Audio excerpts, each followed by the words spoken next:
Welcome to Eternal Darkness, where nightmares come to life. I'll be your host through these twisted tales tonight.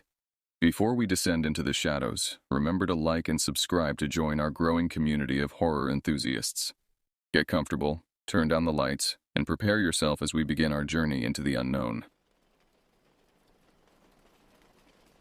It had been 6 years since Gabriel disappeared into Olympic National Forest. He'd vanished along the Unnatural River Trail, a popular hike near Solduck River, known for its rugged terrain and dense woods. Gabriel spent 27 days lost before rangers found him alive, barefoot and wrapped in someone else's sleeping bag, nearly 10 miles off trail. He'd never explained what happened, never answered our questions, and soon after he drifted away from our lives altogether. The years passed in uneasy silence. Gabriel became a ghost in our memories, a reminder of something we couldn't understand or explain. His disappearance had haunted our group, leaving questions that festered like infected wounds. Maya and I had tried reaching out countless times, but Gabriel had built walls around himself that seemed impenetrable. Then, out of nowhere, Gabriel called me. His voice sounded hollow, distant, like it was traveling through years of accumulated darkness. "I need to go back," he said, each word deliberate and heavy. "To face it." I knew instantly that it meant the trail, the woods, whatever he'd found out there. The thing that had taken 27 days of his life and left him forever changed. I'd spent years hoping Gabriel would eventually talk, but he'd always refused. Now something had changed. His voice carried a desperate urgency that made my skin crawl.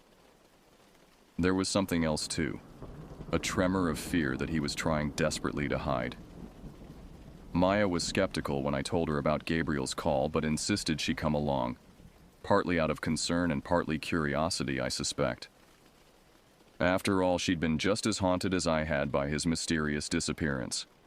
The official reports had been sanitized, clinical, offering no real explanations for how an experienced hiker could vanish for nearly a month and emerge with no memory of where he'd been. It was early morning when we drove into the forest, shadows still stretching across the narrow roads like grasping fingers. Gabriel sat silently beside me, staring straight ahead with an intensity that made me uncomfortable. His breathing was shallow, controlled, as if he was afraid that taking a deep breath might trigger something terrible. Maya glanced at him from the back seat, her concern evident. Gabriel had always been reserved, but now he was barely recognizable. He'd aged more than the rest of us, his hair thinner, eyes hollow and sunken, face drawn and weary like someone who hadn't truly rested in years. His hands had developed a constant tremor, and I noticed fresh scratches along his forearms that looked self-inflicted.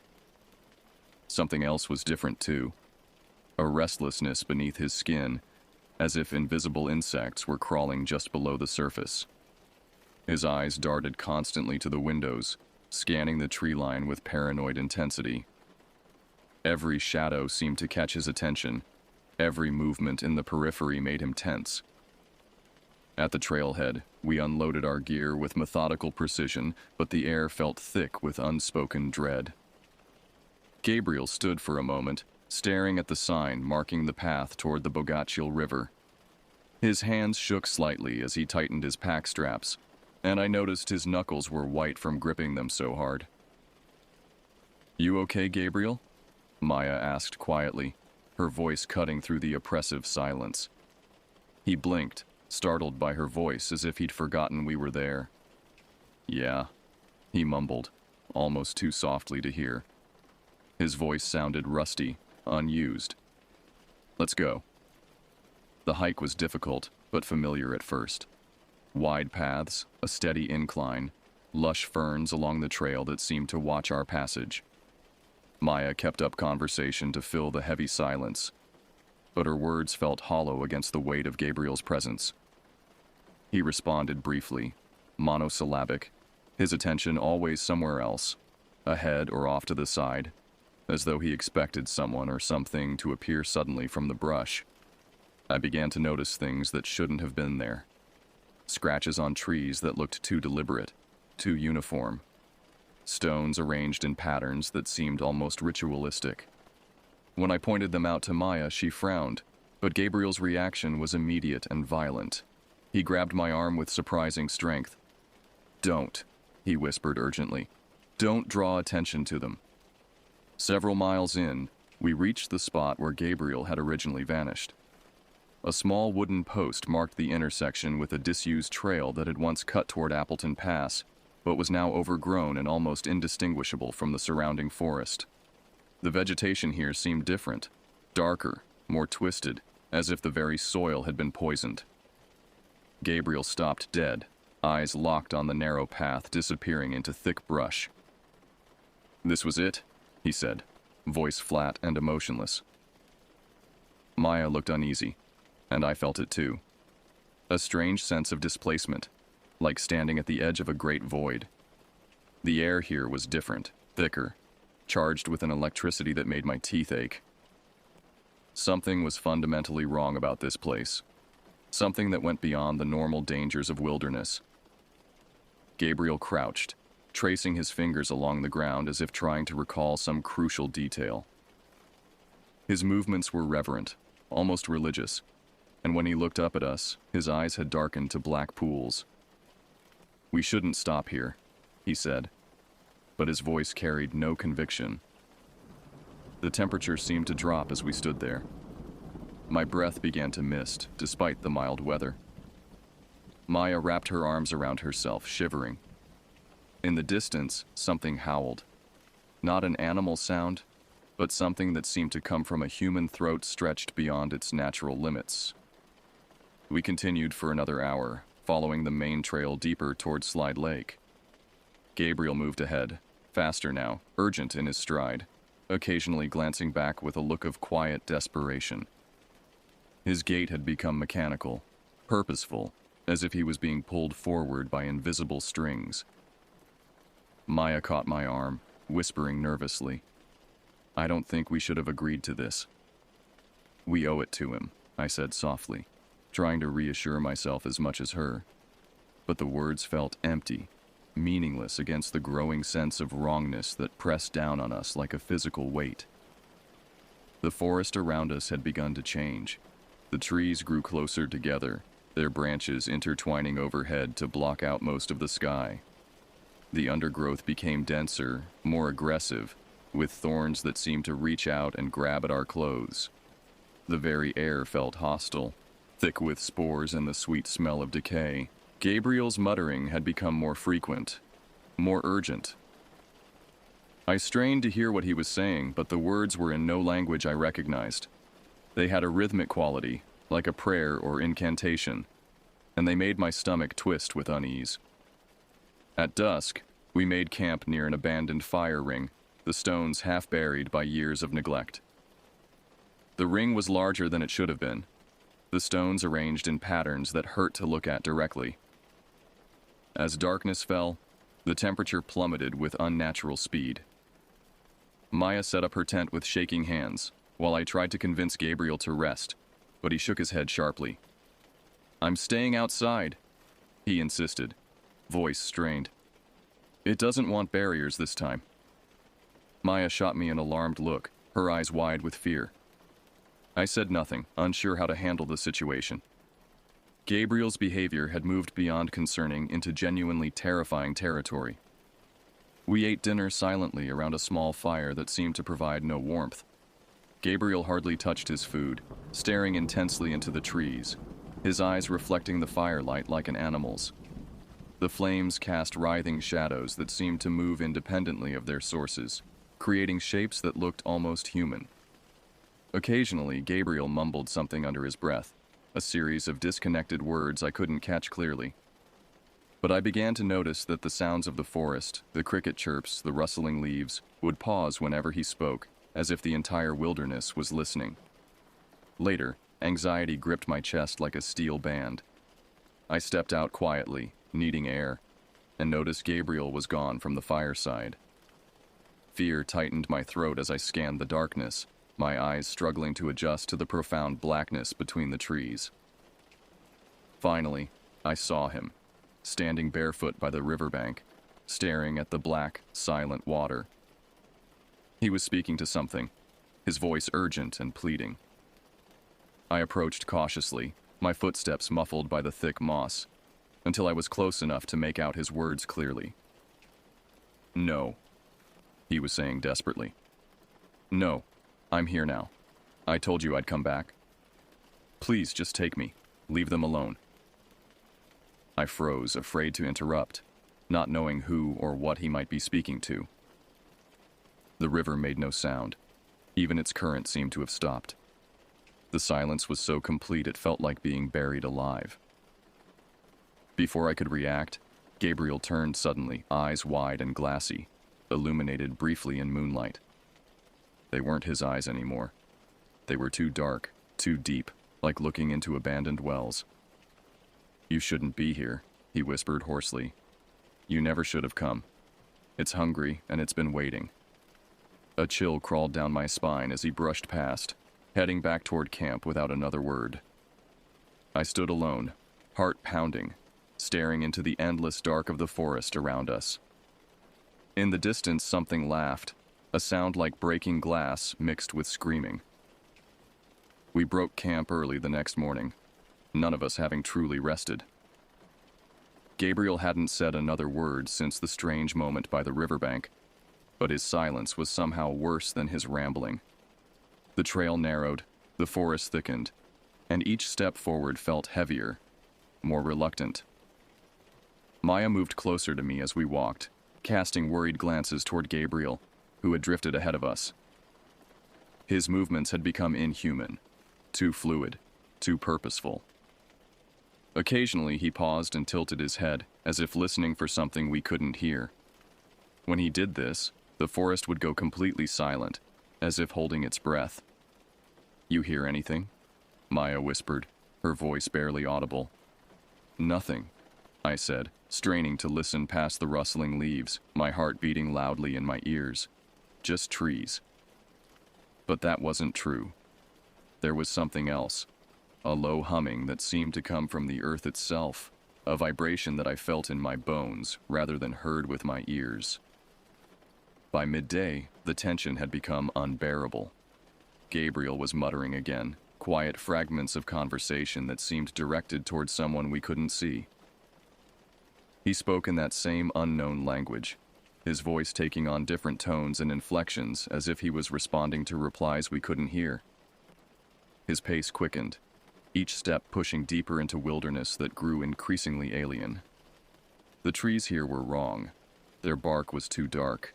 Their branches grew in spirals that defied nature, and their leaves rustled without wind. "Gabriel, maybe we should slow down," I called, but my voice seemed to be absorbed by the forest before it could reach him. He ignored me, stepping faster, leading us away from the established trail into a maze of fallen trees and overgrown brush. Shadows lengthened around us, but the darkness felt artificial, as if it was being pulled down over us like a blanket. Maya reached for my hand, gripping it tightly. "I'm not going back in there," she whispered, pointing ahead to where Gabriel was walking directly toward a grove of trees that seemed to bend inward, creating a tunnel of twisted wood and shadow. Before I could respond, Gabriel stopped abruptly, turning to face us with eyes that no longer belonged to him. When he smiled, I saw that his teeth had been filed to points. "It wants you both," he said in a voice that was his but wasn't. I tried to keep it satisfied with just me, but 6 years isn't enough. It needs fresh minds to play with. The trees around us began to creak and groan, their branches reaching down like grasping hands. In the growing darkness, I could see shapes moving, human forms that walked wrong, bent at impossible angles. Maya screamed, a sound that was immediately swallowed by the hungry darkness. I grabbed her hand and ran, crashing through the undergrowth as the thing that had been Gabriel laughed behind us, a sound like wind through broken windows. We ran until our lungs burned and our legs gave out, finally collapsing at the edge of a road we didn't remember crossing. Behind us, the forest watched with 1,000 hidden eyes, patient and eternal. Gabriel was never found again. The official report listed him as missing, presumed dead. But sometimes, on particularly dark nights, Maya and I still receive calls from numbers that don't exist. And on the other end, Gabriel's voice whispers apologies for what he brought back with him from those 27 days in the woods. The forest is still waiting. It's always waiting. And sometimes, God help us, we find ourselves wanting to go back.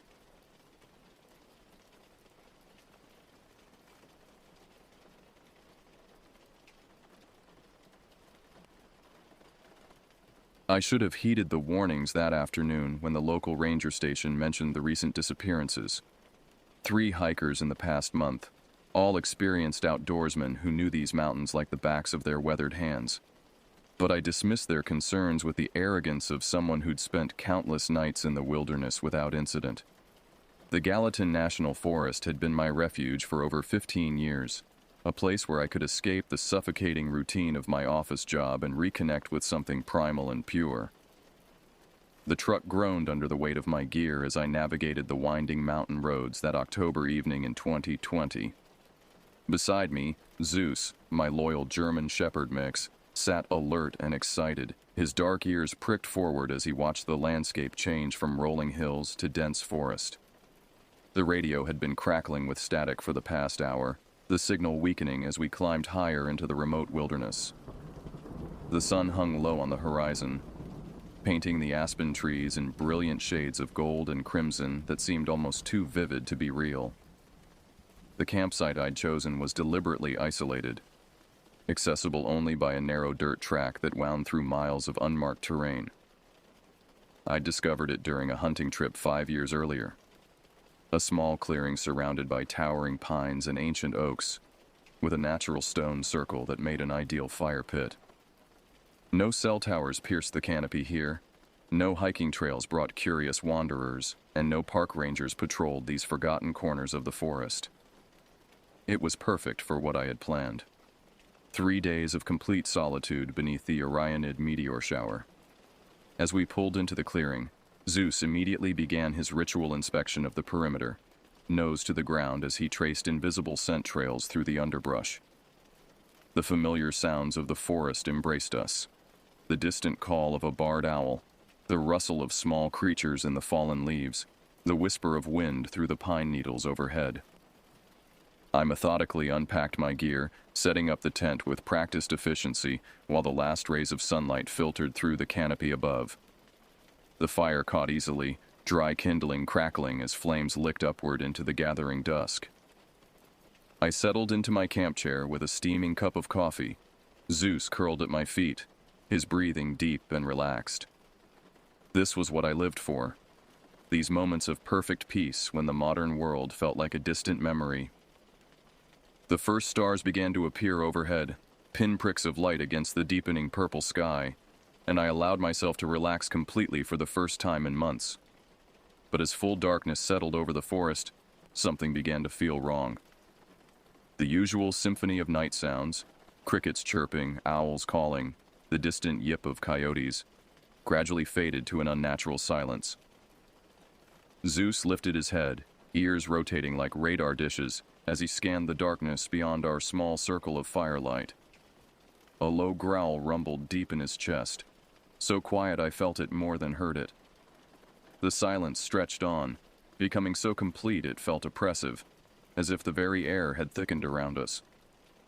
I tried to convince myself it was nothing unusual. Predators in the area might cause smaller animals to go quiet, waiting for danger to pass. But this felt different, more deliberate somehow, as if something was actively suppressing every sound in the forest. Zeus remained rigid beside me, his hackles rising in a ridge along his spine. I reached for my flashlight and swept the beam across the tree line, searching for whatever had caught his attention. The light revealed only the familiar sight of pine trunks and underbrush, shadows dancing as branches swayed in the evening breeze. But there was something about those shadows that made my skin crawl. They seemed too deep, too solid, moving independently of the wind-stirred branches that should have been casting them. "Easy, boy," I whispered, more to calm myself than Zeus. My voice sounded strange in the absolute quiet, muffled and small. I kept the flashlight moving, probing deeper into the forest, when suddenly Zeus erupted into the most vicious barking I'd ever heard from him. He lunged toward the darkness, straining against his collar, every muscle in his body coiled with aggressive tension. That's when I saw it, a pale shape moving between the trees, perhaps 50 yards from our camp. At first glance, it appeared human, but something about its proportions was fundamentally wrong. Too tall, too thin, with limbs that seemed to stretch and bend at impossible angles. It moved with a fluid, almost liquid motion that no human body could replicate, gliding between the trees without disturbing so much as a single branch. I kept the flashlight trained on the figure, my hand trembling so badly the beam wavered across the forest floor. It stopped moving when the light hit it, freezing in place like a deer caught in headlights. But this was no deer.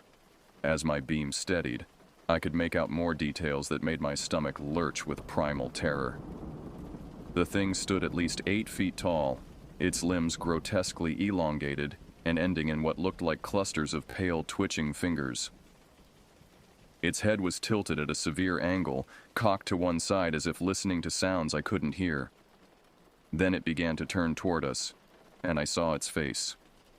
Or what passed for a face. Where features should have been, there was only smooth, waxy skin stretched tight over a skull that was far too large and oddly shaped. But it was the eyes that nearly made me drop the flashlight. 2 dark hollows that seemed to absorb light rather than reflect it, creating the illusion of infinite depth. Those void-like sockets fixed on me with unmistakable intelligence and hunger. Zeus's barking reached a frenzied pitch, his claws scrabbling for purchase on the rocky ground as he fought to reach the intruder. The creature's head tilted further, that unnatural flexibility making it appear almost serpentine. Then, without any transition or movement I could perceive, it was simply gone. Not hidden behind a tree, not retreated into the shadows, completely vanished as if it had never existed at all. The silence that followed was deafening. Zeus continued barking for several more seconds before falling quiet, his sides heaving with exertion. We both stared at the spot where the creature had been, the flashlight beam revealing only empty forest. But the wrongness in the air remained, a thick presence that made every breath feel labored and every heartbeat thunder in my ears. I should have packed up immediately, loaded Zeus into the truck, and driven straight back to civilization. Every instinct I possessed screamed at me to flee, to get as far away from this place as possible. But pride and stubborn rationality held me in place. I'd been camping for decades, and I wasn't about to be driven away by shadows and imagination. Besides, whatever I'd seen was probably just a bear or elk, distorted by darkness and distance into something more sinister. But Zeus knew better. He refused to settle down, pacing the perimeter of our campsite with his nose to the ground, alternately whining and growling at scents I couldn't detect. His behavior was unlike anything I'd seen from him before, not the excited alertness of a dog tracking familiar game, but the deep, primal fear of prey that knows it's being hunted. Every few minutes he would stop and stare into the forest, his entire body trembling with tension. I fed more wood to the fire, building it higher than necessary, taking comfort in the expanding circle of light and warmth.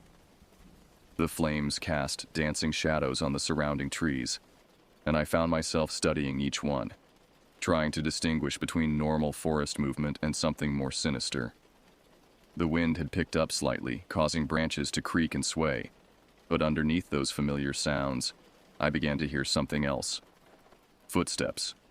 Or what sounded like footsteps, a rhythmic pattern of soft impacts on the forest floor, circling our campsite at a distance. But these weren't the heavy, measured steps of a human hiker, or the irregular gait of a 4-legged animal. They were too light, too quick, with an odd double beat pattern as if whatever was making them had more than the usual number of feet. Zeus heard them too, his head snapping toward each new sound as the footsteps completed their circuit around us. The pattern continued for nearly an hour, clockwise around the campsite, always maintaining the same distance, never coming closer but never moving away. It was methodical, patient, as if something was studying us from just beyond the reach of the firelight. Then the footsteps stopped, and something far worse began. A sound that started as a low humming, barely audible above the crackle of the fire, but gradually rose in pitch and volume until it became an ear-splitting whine that seemed to come from everywhere at once. Zeus pressed himself against my legs, whimpering, while I covered my ears against the assault. The sound cut through my skull like ice, making my teeth ache and my vision blur. As suddenly as it had begun, the noise ceased, leaving my ears ringing in the sudden quiet. But the silence didn't last long. From the darkness beyond the fire came a new sound, laughter. Not human laughter, but something that might have been attempting to mimic it, like a broken recording played at the wrong speed. It was high-pitched and discordant, with undertones that seemed to vibrate in my bones. That's when I decided we were leaving. I grabbed Zeus's leash and began frantically packing our essential gear, abandoning the tent and most of our supplies in my haste to reach the truck. The laughter continued as we worked, sometimes close, sometimes distant, but always surrounding us with its mocking presence. Zeus stayed pressed against my legs, his fur standing on end, occasionally growling at sounds and movements I couldn't perceive. The truck's engine turned over on the third try, and I've never been so grateful to hear that familiar rumble. Zeus leaped into the passenger seat without being asked, his eyes fixed on the side mirrors as if expecting something to emerge from the shadows behind us. I threw the vehicle into reverse and backed out of the clearing as quickly as I dared, the headlights sweeping across the campsite we were abandoning. In that brief moment of illumination, I saw them. Not just one figure, but several, standing motionless among the trees like a gallery of grotesque statues. They were all similar in their impossible proportions and unnatural stillness, but each seemed to possess its own unique horror. One appeared to have too many arms, pale limbs sprouting from its torso like the branches of a diseased tree. Another was bent double, its spine curved at an angle that would snap any normal vertebrae. And at the center of the group stood the original figure, its void-like eyes reflecting the headlights with a brief, terrible shine. I spun the wheel hard, tires spitting gravel as I accelerated onto the narrow dirt track that would lead us back to the main forest road. Behind us, the darkness swallowed our abandoned campsite, but I could feel their presence following, keeping pace just beyond the reach of the taillights. Zeus whimpered continuously now, a high-pitched sound that spoke of terror beyond his ability to express. The dirt track seemed longer than I remembered, winding through dense forest that pressed close on both sides. My headlights carved a narrow tunnel through the blackness, revealing only a few yards of rutted road ahead. The speedometer climbed as I pushed the truck harder than was safe on the treacherous surface, desperate to reach the main road and the relative safety of civilization. That's when the first impact came. Something struck the roof of the truck with tremendous force, the entire vehicle shuddering under the blow. The metallic sound of claws or nails scraping across steel filled the cabin, and I could see long gouges being carved in the paint as whatever was up there tried to find purchase. Zeus barked frantically, his eyes fixed on the ceiling where deep dents were beginning to appear in the metal. I floored the accelerator, hoping speed might dislodge whatever had latched onto the truck, but it held on with inhuman strength. The scraping grew more violent, accompanied by a rhythmic pounding that seemed to be testing the structural integrity of the roof.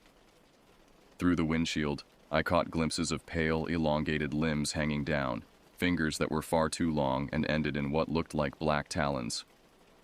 More impacts came from the sides now, the truck rocking violently as additional creatures began their assault. I could hear them outside, dozens of them, their footsteps keeping pace with the speeding vehicle.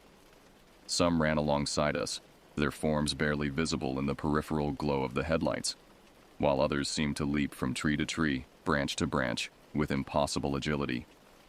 The passenger side window exploded inward without warning, safety glass showering Zeus as something thrust its arm through the opening. I caught a glimpse of flesh that was too white, too smooth, like polished bone, before Zeus lunged forward and clamped his jaws around the intruding limb. The creature's scream was unlike anything I'd ever heard. Part human agony, part animal rage, part something else entirely that made my soul recoil in horror. Zeus held on grimly as the thing tried to withdraw, his growls mixing with the creature's inhuman wails. Dark fluid, too thick to be blood, splattered across the interior of the truck. I swerved violently, hoping to shake loose both the creature and whatever was still clinging to the roof.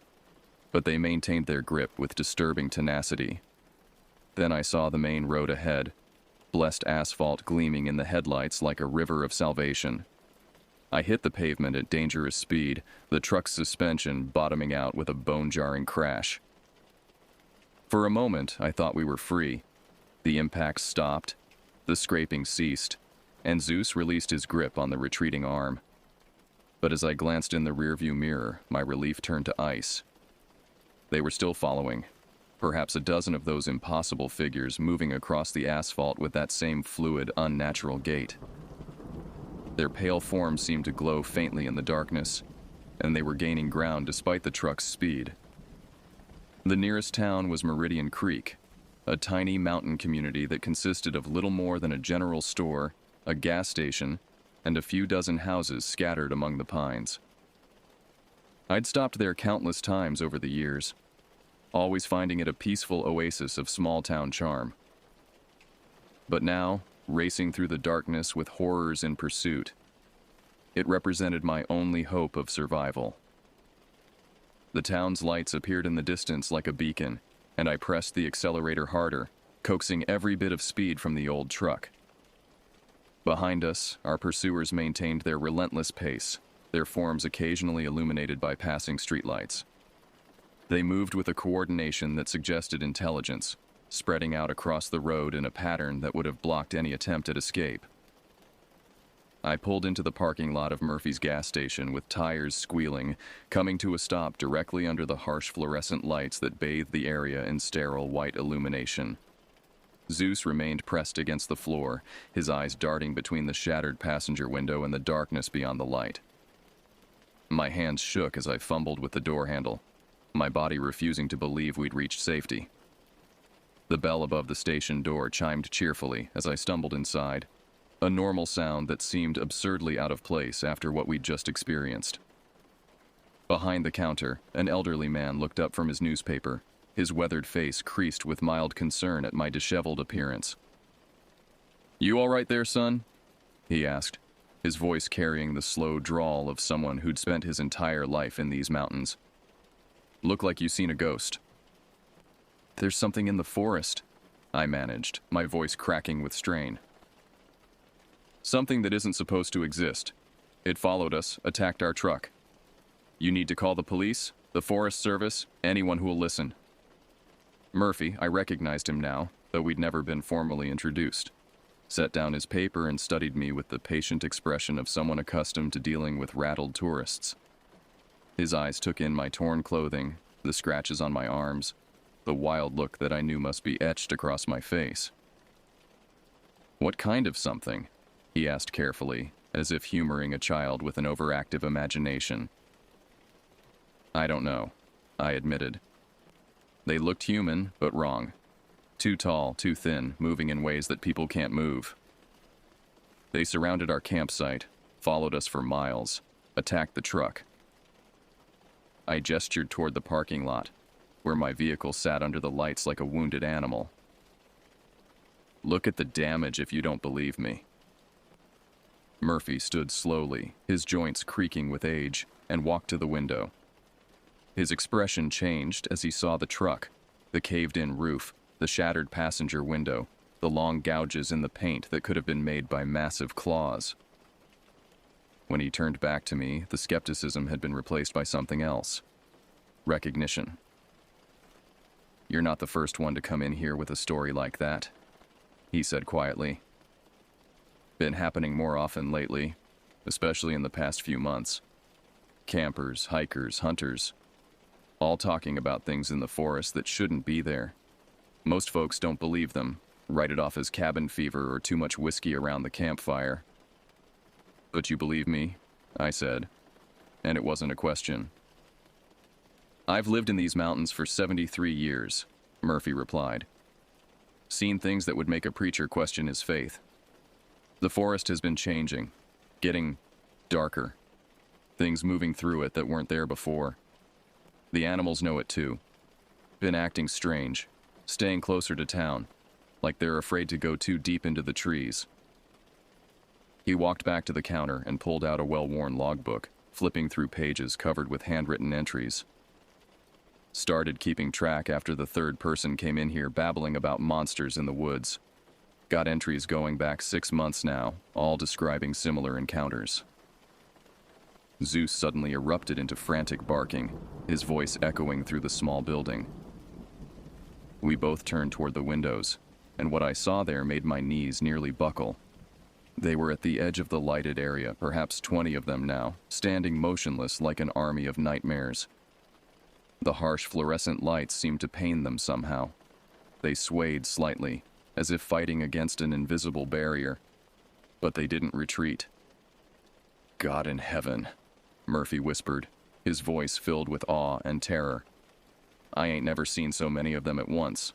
Murphy moved with surprising speed for his age, grabbing a shotgun from beneath the counter and checking the shells with practiced efficiency. His hands were steady despite the fear in his eyes, the movements of someone who'd handled firearms his entire life. They don't like the light, he explained as he pumped a shell into the chamber. That's why they stay back from the bright areas, but they're patient creatures, stubborn as mules when they set their mind to something. Could be here for hours, waiting for us to make a mistake. Through the windows, I could see more of them arriving, emerging from the forest like pale ghosts materializing from the darkness. They formed a loose circle around the gas station, maintaining their distance from the lights but clearly establishing a perimeter. Their numbers continued to grow, 30, then 40, then more than I could accurately count. What do they want? I asked, though I suspected I already knew the answer. Same thing any predator wants, Murphy replied grimly. A meal. But these things don't hunt like normal predators. They're smart, organized, patient. They'll wait for the right opportunity, then strike all at once. Zeus had positioned himself between us and the windows, his hackles raised and lips pulled back to reveal impressive fangs. His ears were flat against his skull, and every muscle in his body was coiled for action. I'd never seen him display such aggressive posturing, not even when facing other dogs or wild animals. The lights above us flickered once, twice, then steadied. Murphy's expression darkened as he noticed it. That's not good, he muttered. They've figured out how to interfere with the electrical system. Won't be long before they find a way to cut the power entirely. As if summoned by his words, the creatures began to move. Not closer, but in a coordinated fashion that suggested communication I couldn't detect. Several of them disappeared into the darkness, while others took new positions around the station. The precision of their movement was terrifying. This wasn't the random behavior of wild animals, but the calculated strategy of intelligent hunters. There's a radio in the back room, Murphy said. Emergency frequency that connects directly to the state police. You get on there and start calling for help while I keep watch out here. I hurried to the back room, Zeus close at my heels, and found the radio equipment mounted on a steel table. The setup looked military in nature, far more sophisticated than what a small-town gas station would normally possess. I grabbed the microphone and began transmitting on the emergency frequency, my voice tight with desperation as I explained our situation. Static answered me, broken by occasional bursts of what might have been voice transmissions, but nothing coherent. The mountains had always been problematic for radio communication, but this seemed worse than usual, as if something was actively jamming the signals. I tried different frequencies, adjusting the antenna position, but received only electronic noise in response. That's when the first light went out. The exterior floods that illuminated the gas pumps flickered once and died, plunging half the parking lot into darkness. Within seconds, several of the creatures moved forward to occupy the newly darkened area, their pale forms barely visible against the black asphalt. They're taking out the lights systematically, Murphy called from the front room, working their way toward the building. Smart sons of bitches know exactly what they're doing. Another bank of lights failed, then another. The circle of safety around us was shrinking with each passing minute, the creatures advancing as darkness claimed more territory. Through the remaining windows, I could see them more clearly now. Dozens of impossible figures standing just beyond the light, waiting with infinite patience for their opportunity. Zeus whimpered, pressing himself against my legs as the shadows crept closer to the building. His instincts were screaming danger, and mine were beginning to follow suit. Whatever these things were, they had us trapped and were systematically eliminating our defenses. It was only a matter of time before they found a way inside. The building's interior lights began to flicker more violently now, the fluorescent tubes buzzing and sparking as whatever force the creatures controlled interfered with the electrical system. Murphy had positioned himself at the front window with his shotgun ready, his weathered face grim with determination. Outside, the remaining perimeter lights died one by one, darkness creeping inexorably toward us like a living thing. "How long until dawn?" I asked, though I suspected we wouldn't survive that long. 4 hours, maybe 5, Murphy replied without taking his eyes off the approaching shadows. "But I don't think these things care much about sunrise. Been reports of them moving in broad daylight when they're determined enough." The last of the exterior lights failed with a loud pop of exploding glass, plunging everything outside into absolute darkness. The only illumination now came from the interior fluorescence, creating a small island of light in an ocean of black. Through the windows, I could see nothing but my own reflection staring back with wild, terrified eyes. But I could feel them out there. Dozens of inhuman presences surrounding the building, moving with predatory patience as they prepared for the final assault. The silence was complete now. No wind, no distant traffic, no sounds of civilization. Just the electric hum of dying light bulbs and Zeus's labored breathing beside me. The first impact against the building's wall nearly knocked me off my feet. The entire structure shuddered as something struck the exterior with tremendous force, rattling bottles and merchandise on the shelves. More impacts followed. Systematic, methodical strikes that seemed designed to test the building's structural integrity. "They're probing for weak points," Murphy said grimly, looking for the easiest way inside. A window at the back of the store exploded inward, safety glass showering across the floor in a glittering cascade. Through the opening came a pale arm, impossibly long and ending in those terrible black talons I'd seen before. It swept across the shelves blindly, knocking over cans and packages as it searched for something to grasp.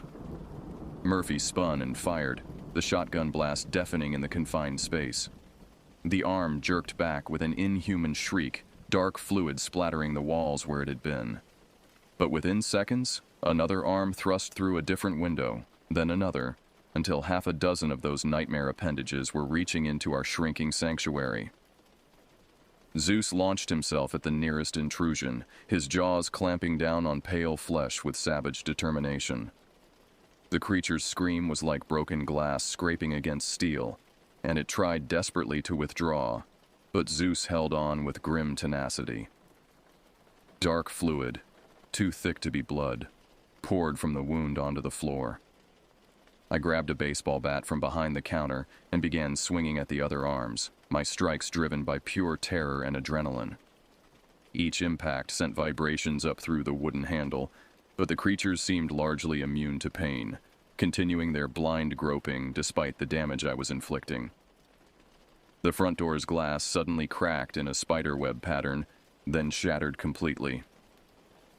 Through the opening, I could see them clearly for the first time, a mass of pale, writhing forms pressed against each other like maggots in a wound.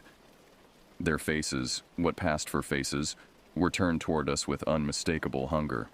Those void-like eyes seemed to absorb the light from inside the store, creating dark spots in my vision wherever I looked directly at them. Murphy fired again and again, his shots carefully placed to drive back the creatures pressing against the entrance. But I could see we were running out of time and ammunition. For every creature he drove back, 2 more seemed to take its place. Their numbers appeared limitless, an army of nightmares emerging from the deepest parts of the forest. The interior lights began to fail now, fluorescent tubes exploding in showers of sparks and glass. With each failing bulb, our sanctuary grew smaller, darkness creeping in from all sides like rising water. Zeus released his grip on the arm he'd been savaging and moved to stand between us and the failing lights, his growls now constant and deep. That's when I remembered Murphy's truck parked behind the building, hidden from view of most of the creatures. It wasn't much of a plan, but it was better than waiting here to be overwhelmed. "The back exit," I shouted over the noise of shattering glass and inhuman screams. "Your truck. Can we make a run for it?" Murphy glanced toward the rear of the building, calculating distances and odds with the quick assessment of someone who'd faced dangerous situations before. "It's risky, but you're right. Staying here is suicide." He grabbed a handful of shells from beneath the counter, reloading the shotgun with practiced speed. "On my count, we go together. Don't stop, don't look back, and whatever you do, don't let them separate us." The final interior light flickered once and died, plunging us into complete darkness. In the absolute blackness that followed, the creature's behavior changed dramatically. No longer held back by even the weakest light, they poured through every opening like a flood of pale horror. I could hear them entering the building, not the heavy footsteps of human intruders, but a wet, sliding sound like serpents moving across glass. Their breathing, if it could be called breathing, was a collective whisper that seemed to come from everywhere at once. Murphy's hand found my shoulder in the darkness, his grip firm and reassuring. "Now," he whispered, and we moved together toward what I hoped was the back exit. Zeus pressed close against my legs. The shotgun boomed once, twice, lighting up the interior with brief muzzle flashes that revealed glimpses of nightmare. Pale forms scrambling across the walls and ceiling like enormous insects, their limbs bent at impossible angles as they navigated the cluttered space. My outstretched hand found the rear door's handle, and I yanked it open to reveal another wall of darkness beyond. Murphy's truck was parked just 15 feet away, but it might as well have been on the moon.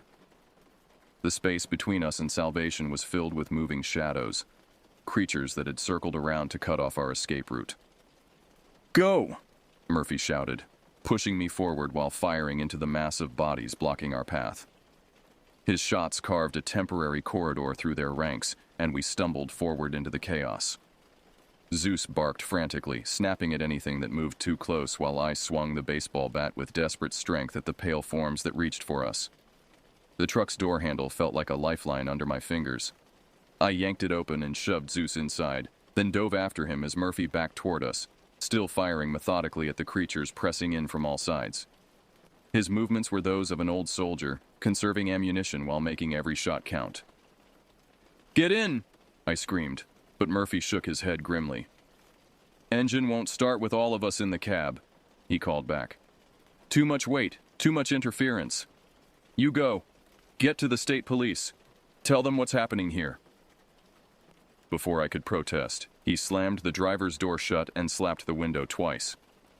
Through the glass, I could see his lips moving, but his words were lost in the sound of his final shots and the inhuman screaming that surrounded us. I fumbled for the keys he'd pressed into my hand, my fingers clumsy with panic and grief. The engine turned over on the second try, and I floored the accelerator without looking back. The truck lurched forward, tires spinning on gravel, and I felt the sickening impact of bodies beneath the wheels. In the rearview mirror, I caught a final glimpse of Murphy's muzzle flash before the darkness swallowed everything. The highway stretched ahead of us like a ribbon of salvation, but I knew the nightmare wasn't over. Zeus whimpered continuously beside me, his eyes fixed on the mirrors, and I could see why. They were following again, dozens of them, their pale forms visible in the red glow of the taillights. But they seemed slower now, less coordinated, as if something about leaving their forest territory had weakened them. The first hint of dawn was touching the eastern horizon when we finally reached the state police barracks, a solid brick building that had never looked more beautiful to my eyes. I stumbled through the entrance with Zeus at my side, my voice hoarse from shouting as I tried to explain what had happened to the skeptical officers on duty. They listened politely to my story, took detailed notes, and promised to send a unit to check on Murphy's station. But I could see the doubt in their eyes, the careful way they spoke to me as if I might be suffering from some kind of breakdown. It wasn't until the first patrol car returned 6 hours later that their attitudes began to change. Murphy's gas station was gone. Not destroyed, not burned down, simply gone, as if it had never existed. The lot where it had stood was empty except for scattered debris and stains that could have been anything. The officers found no bodies, no evidence of violence, nothing to support my claims except the damage to Murphy's truck and my own obvious trauma. But in the days that followed, other reports began to surface. Hikers who had encountered impossible creatures in the forest. Residents of remote mountain communities who had seen pale figures moving through the trees at night. Search and rescue teams who had discovered campsites abandoned in apparent haste, gear scattered as if the occupants had fled in terror. The authorities eventually established a restricted zone around that section of forest, officially citing geological instability and dangerous wildlife activity. But those of us who knew the truth understood what was really happening. The things in the woods were multiplying, spreading, claiming more territory with each passing month. I never went camping again. Zeus and I moved to the city, far from any forest, far from the mountains that had once been my sanctuary. But sometimes, on the darkest nights, I swear I can still hear them. That inhuman laughter echoing in the distance, growing closer with each passing season. The woods are no longer safe for anyone, and I fear it's only a matter of time before they decide to leave the forest entirely and bring their hunger to the places where we thought we were safe. God help us all when that day comes.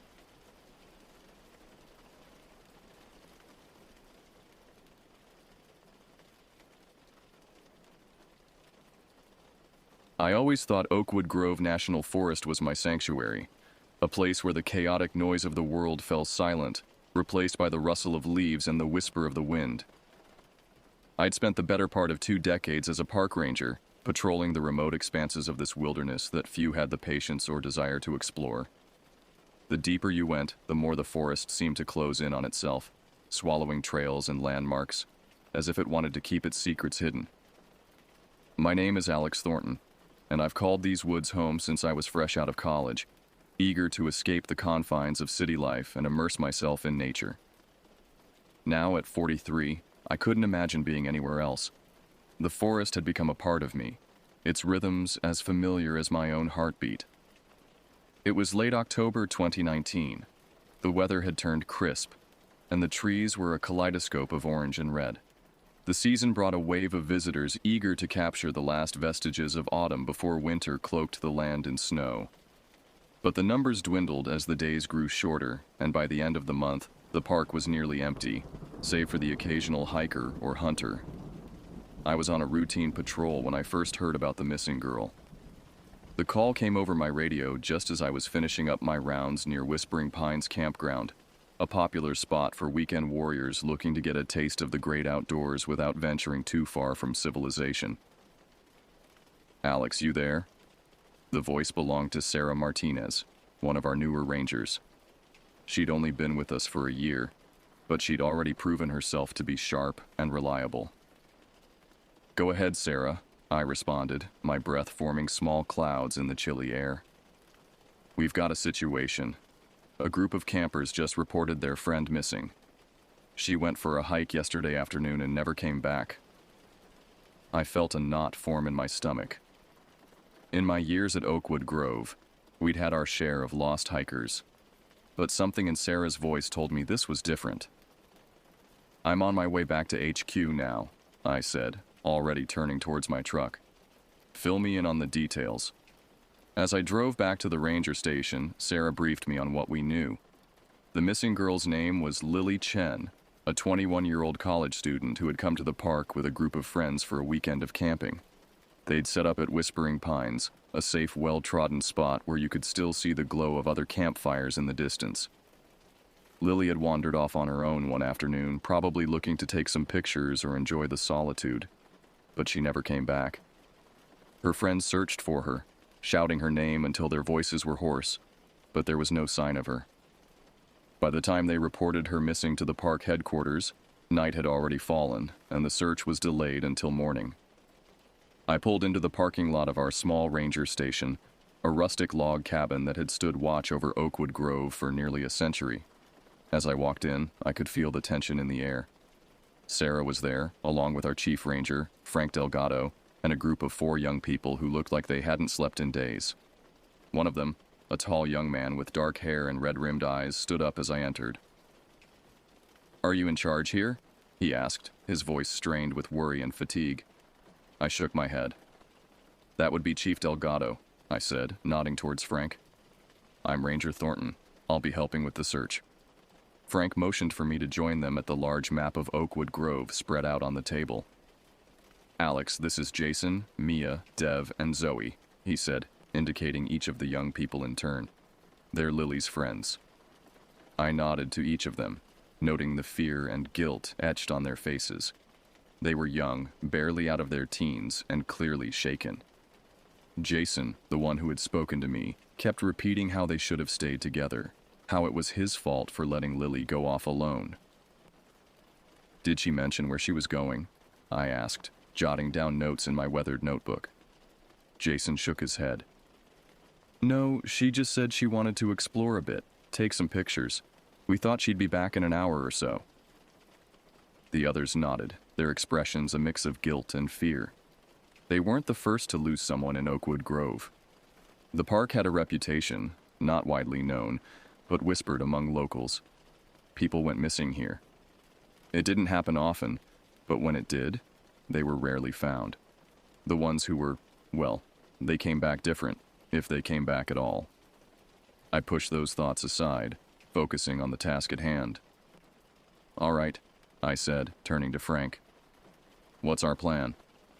Frank pointed to the map. "We'll start at first light.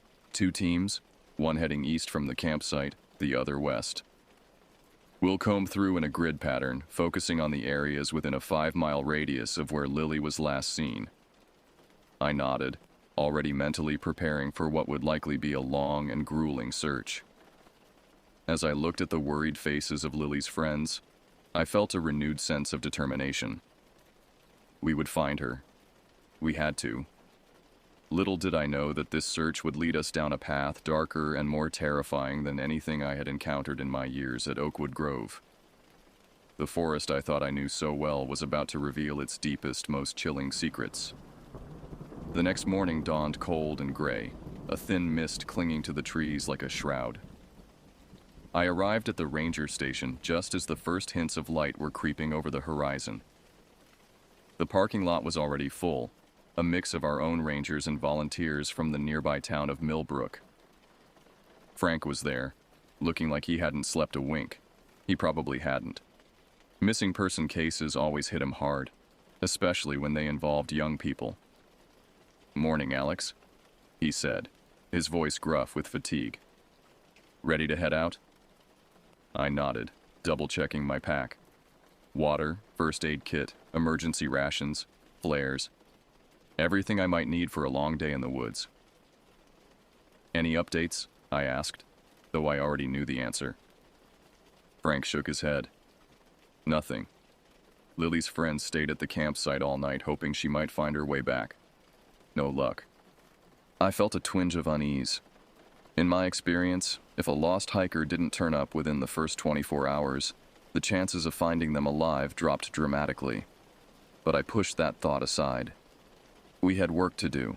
We gathered everyone together for a briefing. There were about 20 of us in total, a mix of experienced rangers and local volunteers who knew the area well. Frank laid out the plan, dividing us into 2 teams. I would lead one group east from the campsite, while Sarah took the other west. "Remember," Frank said, his voice carrying across the quiet morning, "we're looking for any sign of Lily. Footprints, pieces of clothing, anything out of place. If you find something, radio in immediately. Don't try to investigate on your own." There was a murmur of agreement, and then we were off, piling into our trucks for the short drive to Whispering Pines campground. As we drove, I couldn't shake a feeling of dread that had settled in the pit of my stomach. Something about this case felt off, though I couldn't put my finger on why. We arrived at the campsite just as the mist was starting to burn off. Lily's friends were there, looking even more haggard than they had the night before. Jason approached me as I got out of the truck. "Any news?" he asked, his voice hoarse. I shook my head. "Not yet, but we're just getting started. Can you show me exactly where you last saw Lily?" Jason led me to a spot at the edge of the campsite.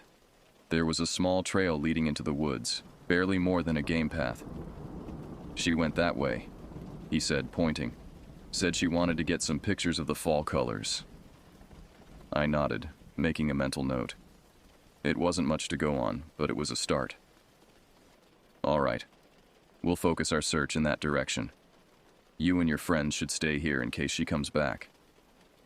Jason looked like he wanted to argue, to insist on joining the search, but he just nodded wearily. I could see the toll the last day had taken on him, on all of them. I gathered my team and we set off into the woods, spreading out in a line about 10 feet apart. The forest was quiet, eerily so. Usually, even in late autumn, you'd hear birds calling, small animals scurrying through the underbrush. But today, there was nothing but the sound of our own footsteps crunching through the fallen leaves. We searched for hours, methodically covering ground, calling Lily's name every few minutes. But as the day wore on, we found nothing. No footprints, no scraps of clothing, not even a broken twig that might indicate someone had passed through recently. It was as if Lily had simply vanished into thin air. As the sun began to dip towards the horizon, painting the sky in shades of orange and pink, I called a halt. We'd been searching for nearly 12 hours, and fatigue was setting in.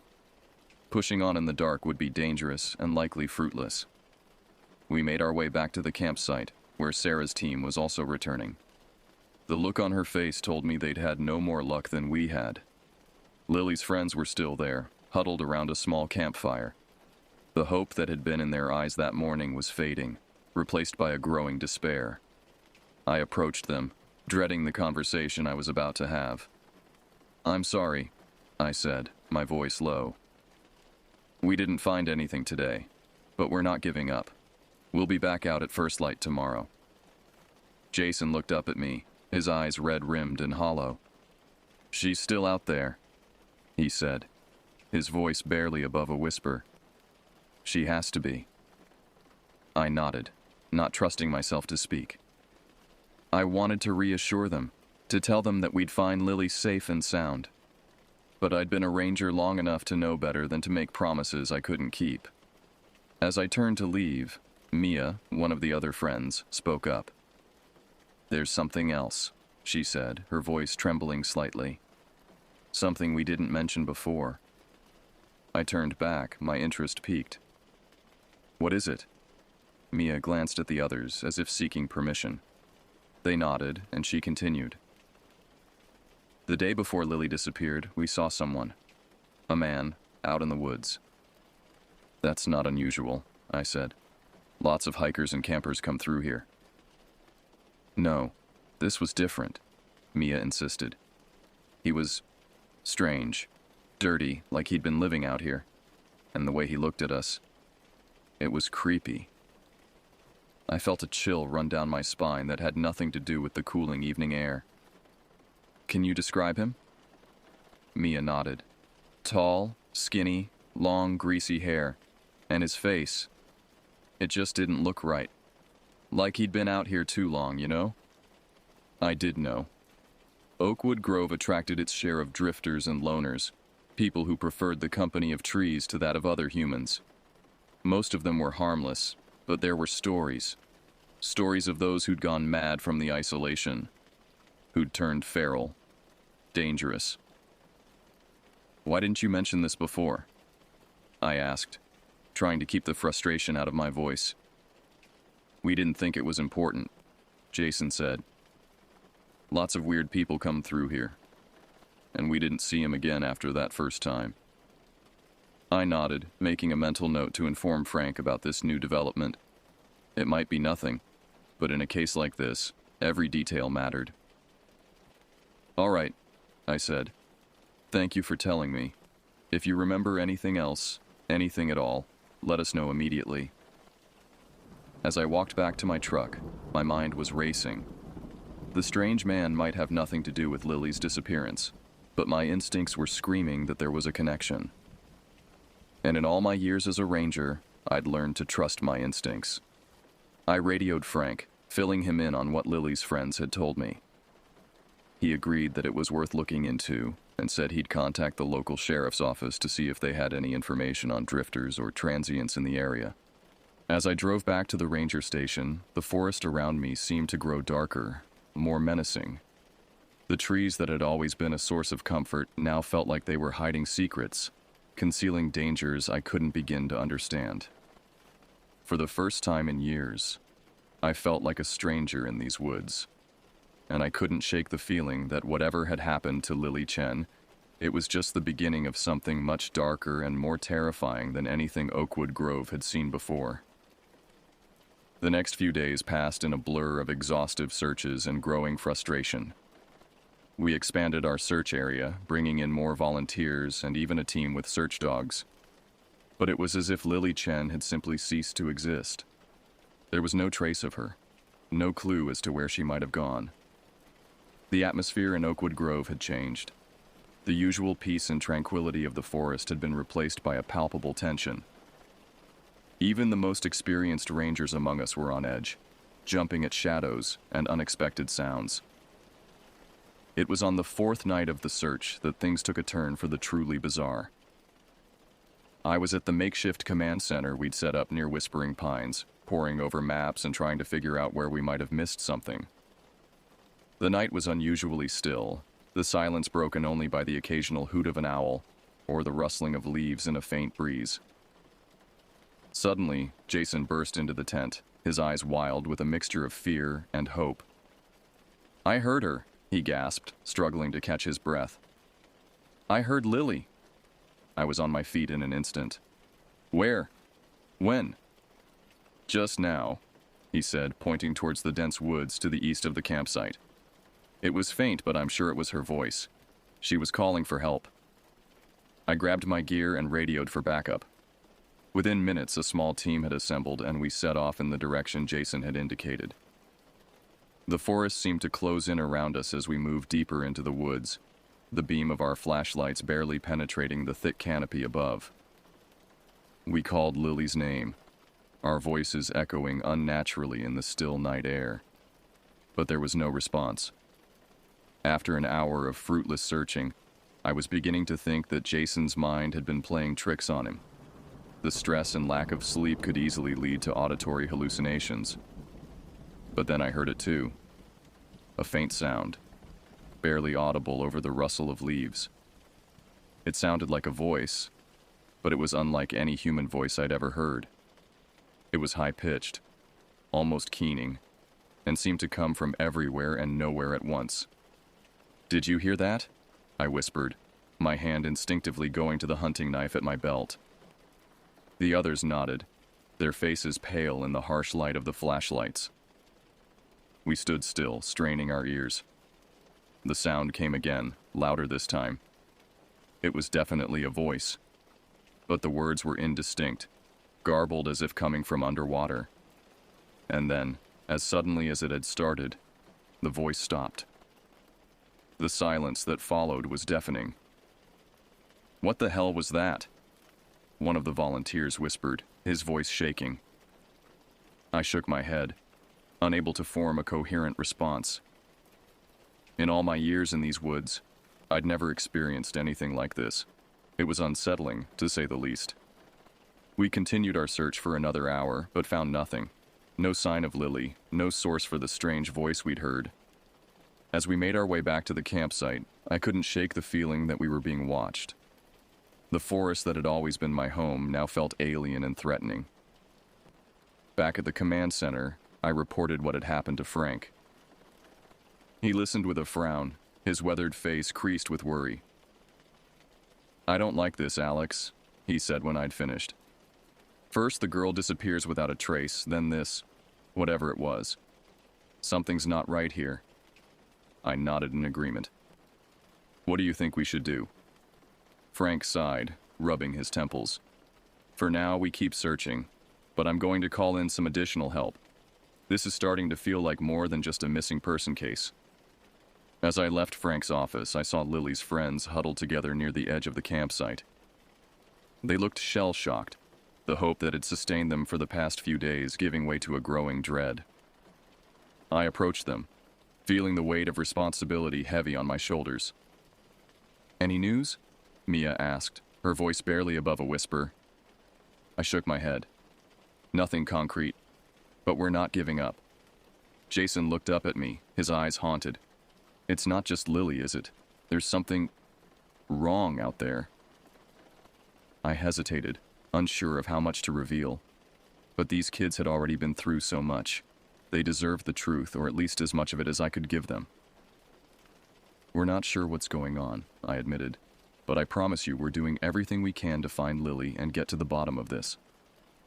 As I walked away, I couldn't shake the feeling that I was making a promise I might not be able to keep.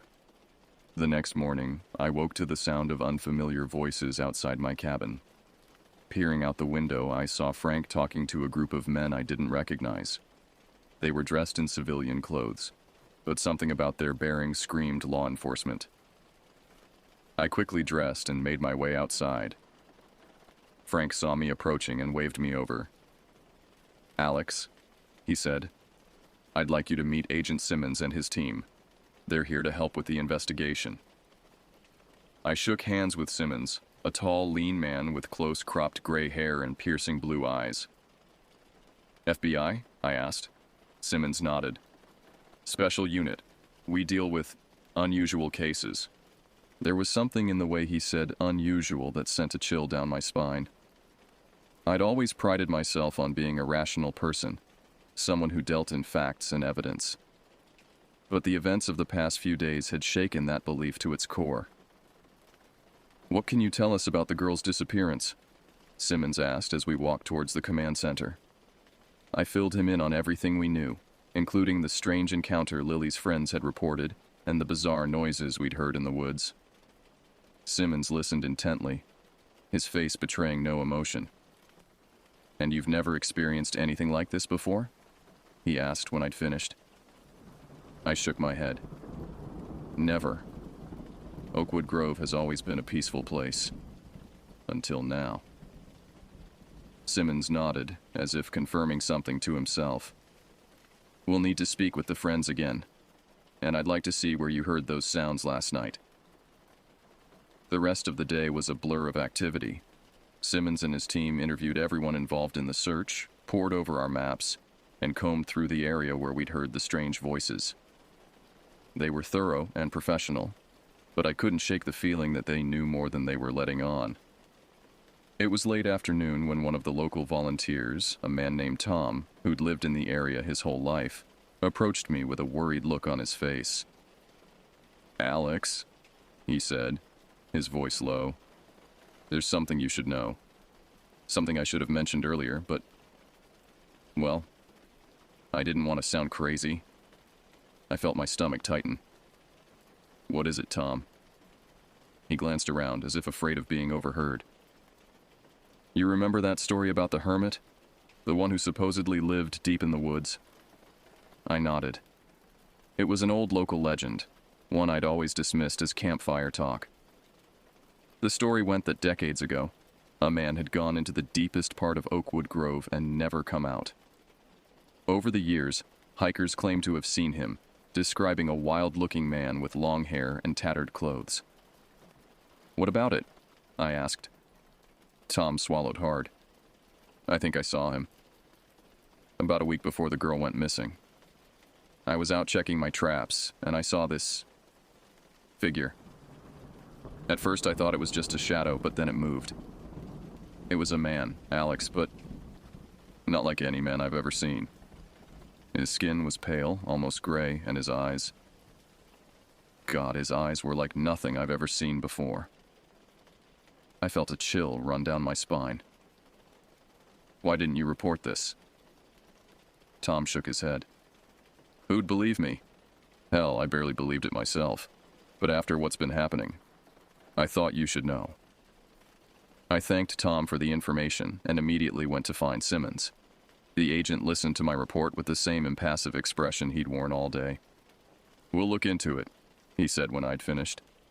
In the meantime, I want you to double the patrols. No one goes into the woods alone, understood? I nodded, feeling a mix of relief that someone was taking charge and frustration at being sidelined in my own forest. As night fell, an uneasy quiet settled over Oakwood Grove. The search teams had returned, tired and discouraged. Lily's friends sat around a campfire, their faces drawn and hopeless. I wanted to offer them some words of comfort, but what could I say? That we were now chasing ghost stories and campfire legends. I was making my final rounds when I heard it again, that same eerie, inhuman voice echoing through the trees. But this time, it was closer. Much closer. I switched off my flashlight and stood perfectly still, straining my ears. The voice was clearer now, and I could almost make out words. It sounded like singing. A high, keening melody that made the hair on the back of my neck stand up. And then I saw it. A figure moving through the trees about 50 yards away. It was tall and thin, its movements jerky and unnatural. As it passed through a shaft of moonlight, I caught a glimpse of its face. Tom's description hadn't done it justice. The creature, for I couldn't think of it as a man, had skin that seemed to glow faintly in the darkness. Its eyes were huge and black, reflecting the moonlight like a cat's. And its mouth was open far too wide, emitting that terrible, beautiful song. I stood frozen, unable to move, unable to call for help.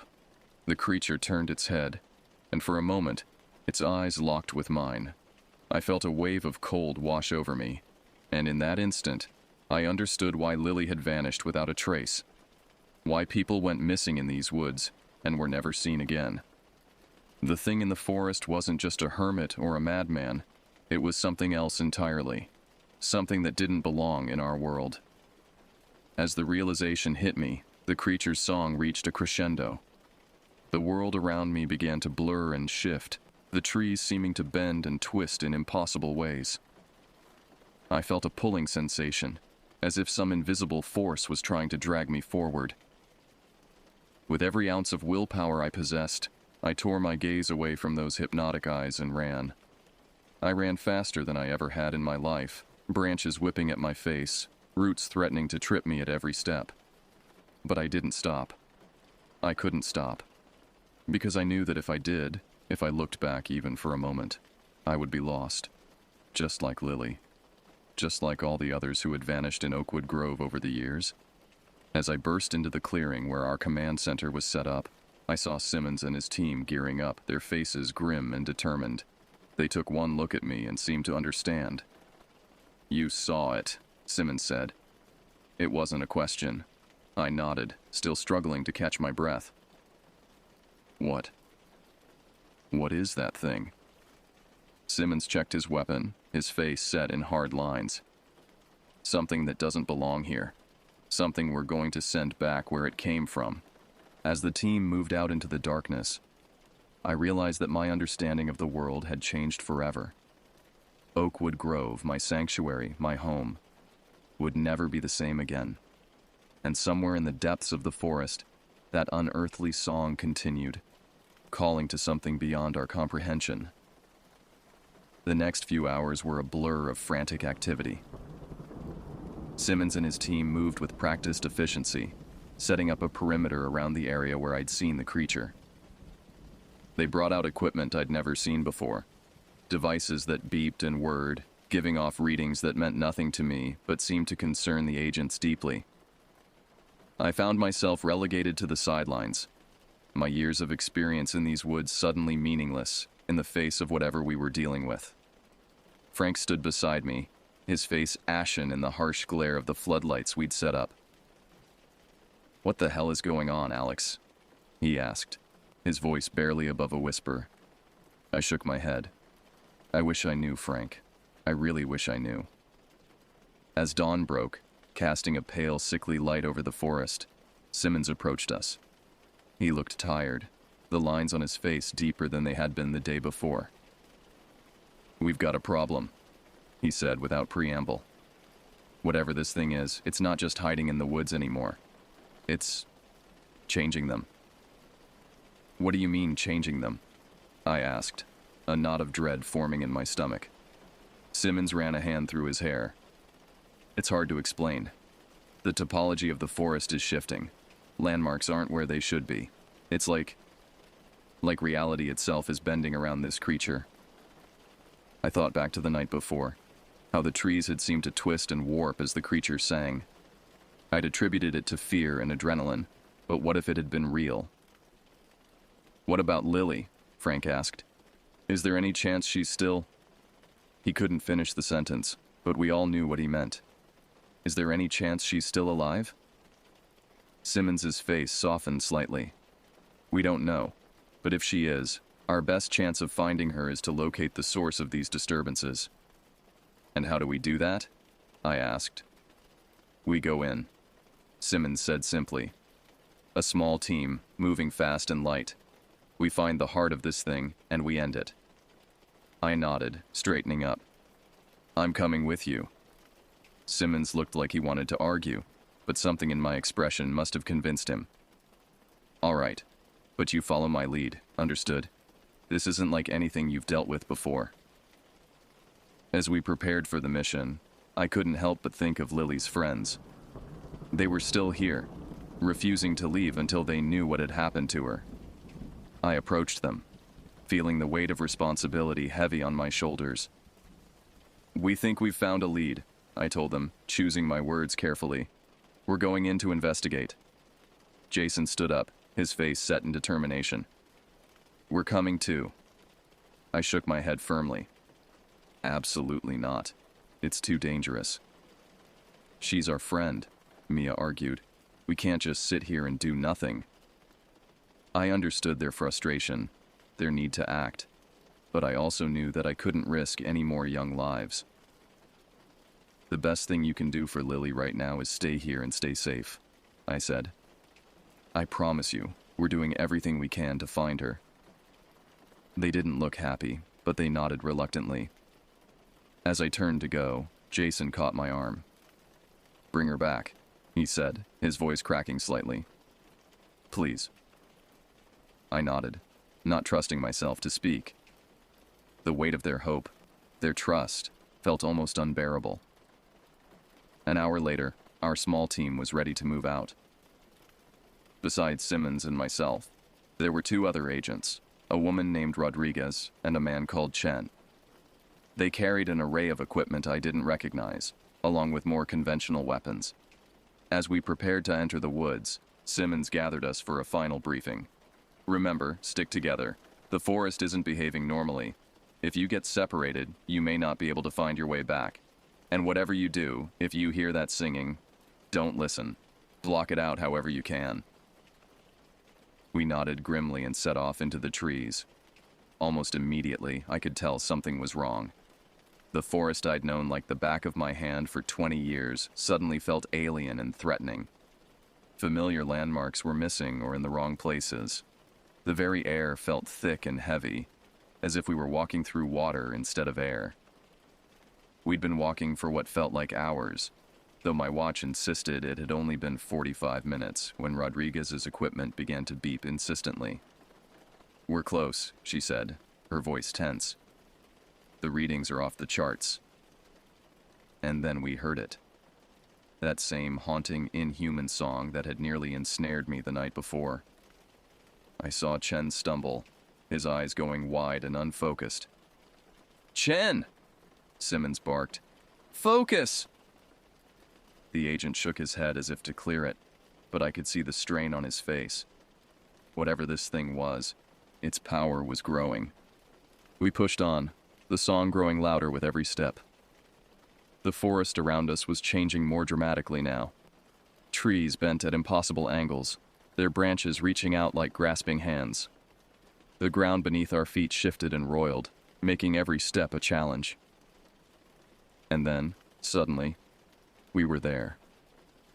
The heart of the disturbance. A clearing that hadn't existed yesterday, perfectly circular and filled with a swirling, opalescent mist.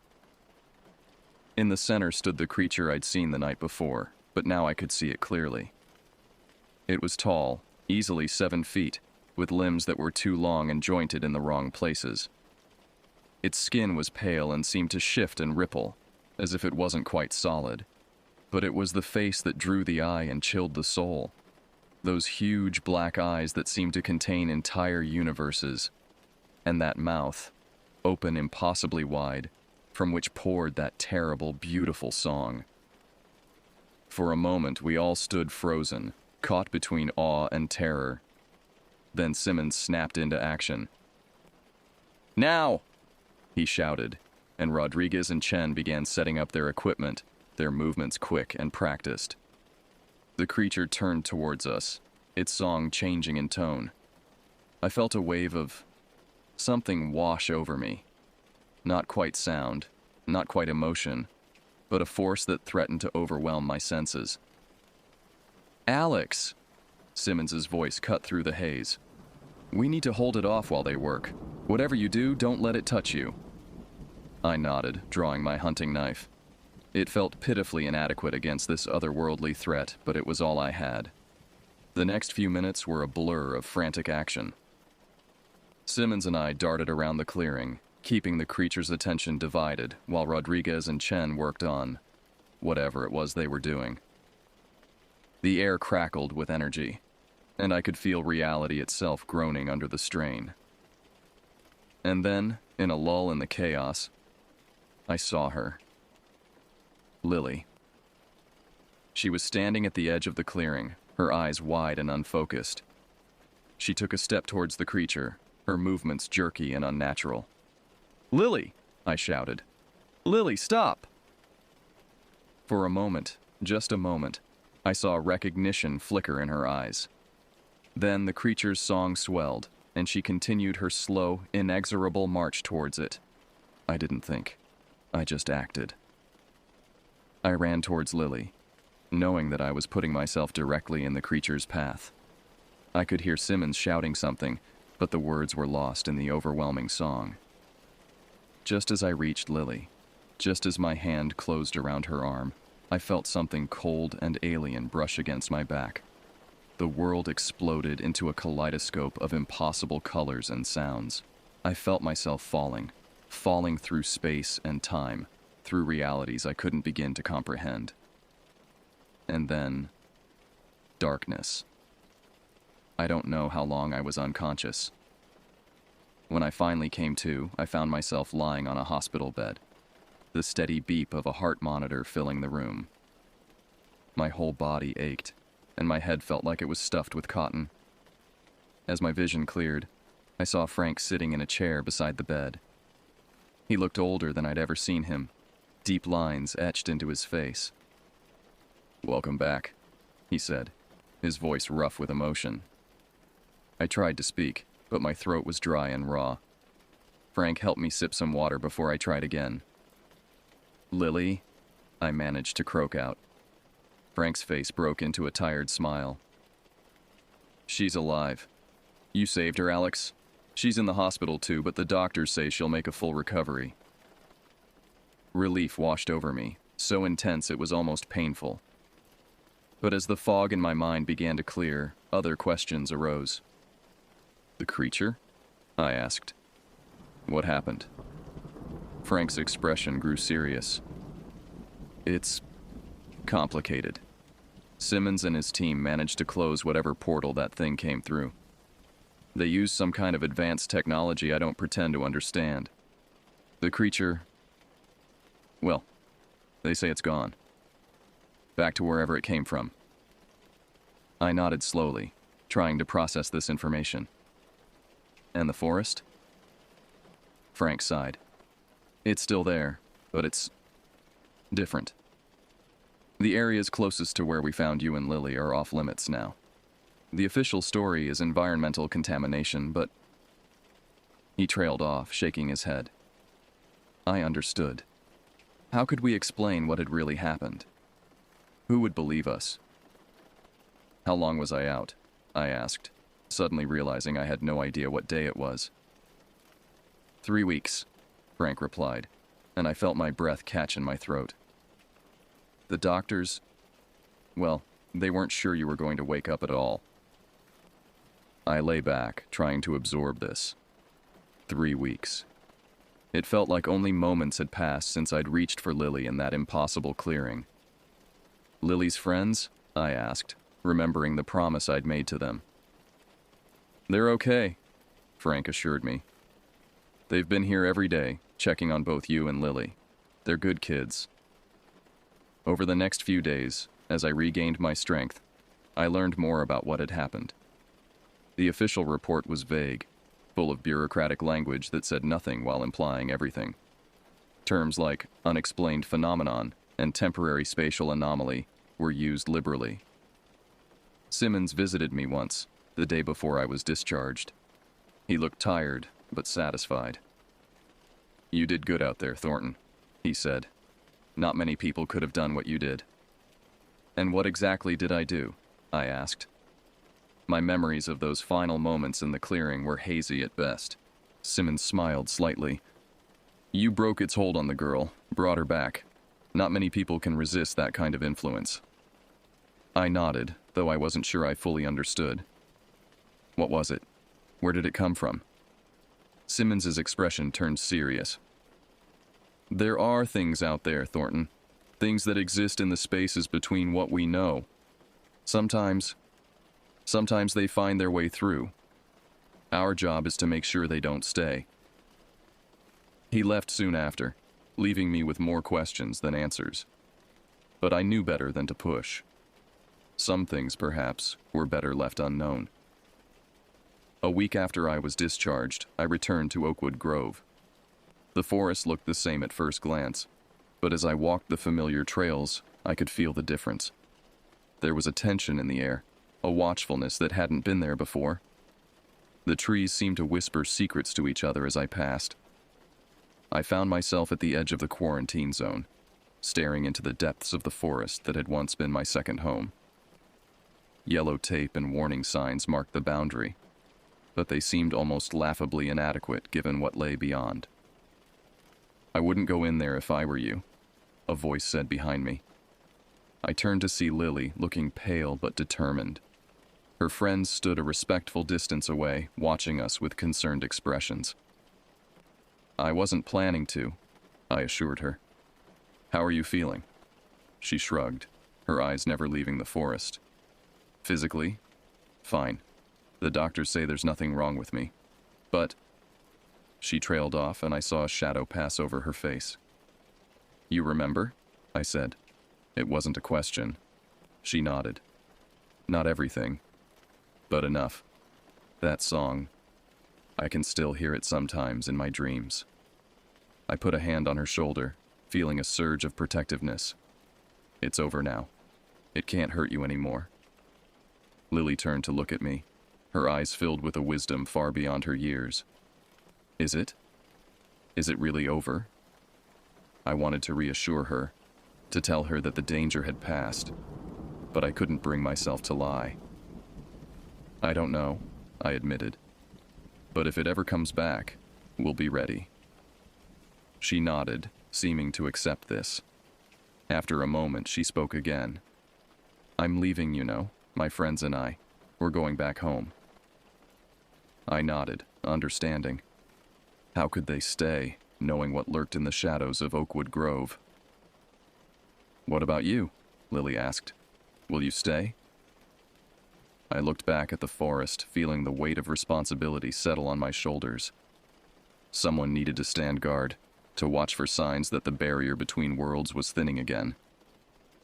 Yes, I said. I'll stay. Lily smiled, a genuine smile that lit up her face. Good. The forest needs you, I think. As she walked back to her friends, I turned once more to face the woods. The trees swayed gently in the breeze, looking for all the world like any other forest. But I knew better now. I knew the secrets that lay hidden in the heart of Oakwood Grove. And I would be here, watching, waiting. ready to face whatever might come through from the other side. Because some sanctuaries, I had learned, needed guardians. And Oakwood Grove, for better or worse, was mine. Years have passed since that fateful autumn when Lily Chen disappeared and the fabric of reality tore open in the heart of Oakwood Grove. The forest has healed, at least on the surface. To the casual observer, it looks much as it always has. A vast expanse of green, teeming with life and natural beauty. But those of us who know the truth see it differently now. We see the scars hidden beneath the new growth, the subtle wrongness in the way certain trees grow, or the paths that seem to shift when you're not looking directly at them.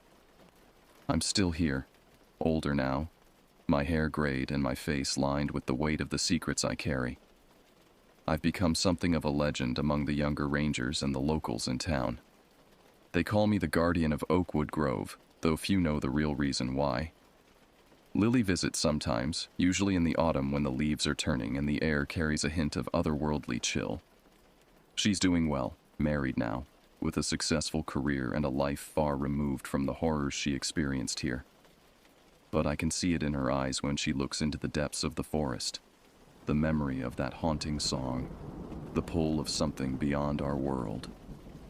Simmons and his team check in periodically, running tests and taking readings with equipment I still don't understand.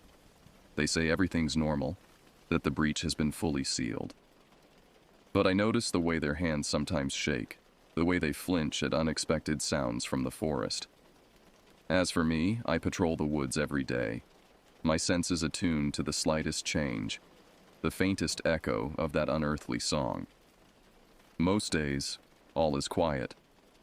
But sometimes when the wind is just right and the shadows grow long, I think I hear it, a distant melody, beautiful and terrible, calling from somewhere beyond the veil of our reality. On those days, I stand at the edge of the quarantine zone, my hand on the worn grip of my hunting knife, and I remember the promise I made. To Lily, to the forest, to myself. I am the guardian of Oakwood Grove, and I will be ready, should the darkness ever return. Because some stories don't end. Some songs never truly fade. And in the heart of every sanctuary, there are secrets waiting to be discovered or unleashed.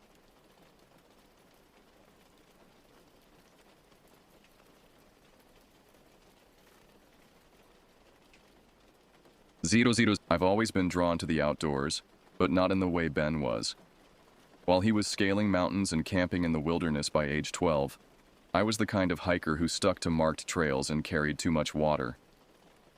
Growing up in Seattle meant the mountains were always calling, but I answered cautiously, preferring the well-worn paths of Discovery Park to the rugged backcountry. That's probably why Ben and I clicked when we met during freshman orientation at UW. He was everything I wasn't, fearless, spontaneous, with a near-religious devotion to outdoor adventure. Where I saw danger, he saw opportunity. While I meticulously planned each hike with trail maps and weather forecasts, he'd throw a sleeping bag in his truck and drive until he found somewhere interesting. Our friend group formed organically over those 4 years.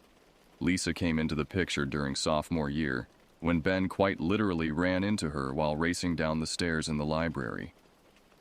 She was his perfect match, equally adventurous, but with a quiet intensity that balanced his boisterousness. Sarah was my study partner in environmental science, and we bonded over late-night cram sessions and shared anxiety about final projects. When she started dating Mike in our junior year, he joined our weekend excursions, though he never quite seemed to share our enthusiasm for the outdoors. After graduation, we all landed jobs in Seattle, and our adventures became more sporadic. Weekend camping trips turned into monthly happy hours. Trail runs became coffee dates. Life was happening, as it tends to do, pulling us slowly but surely into the gravity of adulthood. That's why when Ben called about his family's cabin in northern Idaho, it felt like a lifeline. "It's perfect," he said, his voice crackling with excitement over the phone. No cell service, no Wi-Fi, just us in the woods, like old times. I could hear the grin in his voice. Plus, it's free. My parents haven't been up there in years, but the place is still standing. I should have asked more questions. Should have wondered why his parents had abandoned a perfectly good cabin in the woods. Should have noticed the slight hesitation in his voice when I asked about the last time he'd been there. But I didn't. Because Ben had never steered us wrong before, and because part of me desperately wanted to recapture that feeling of possibility that seemed to fade a little more with each passing year. So I said yes. We all did.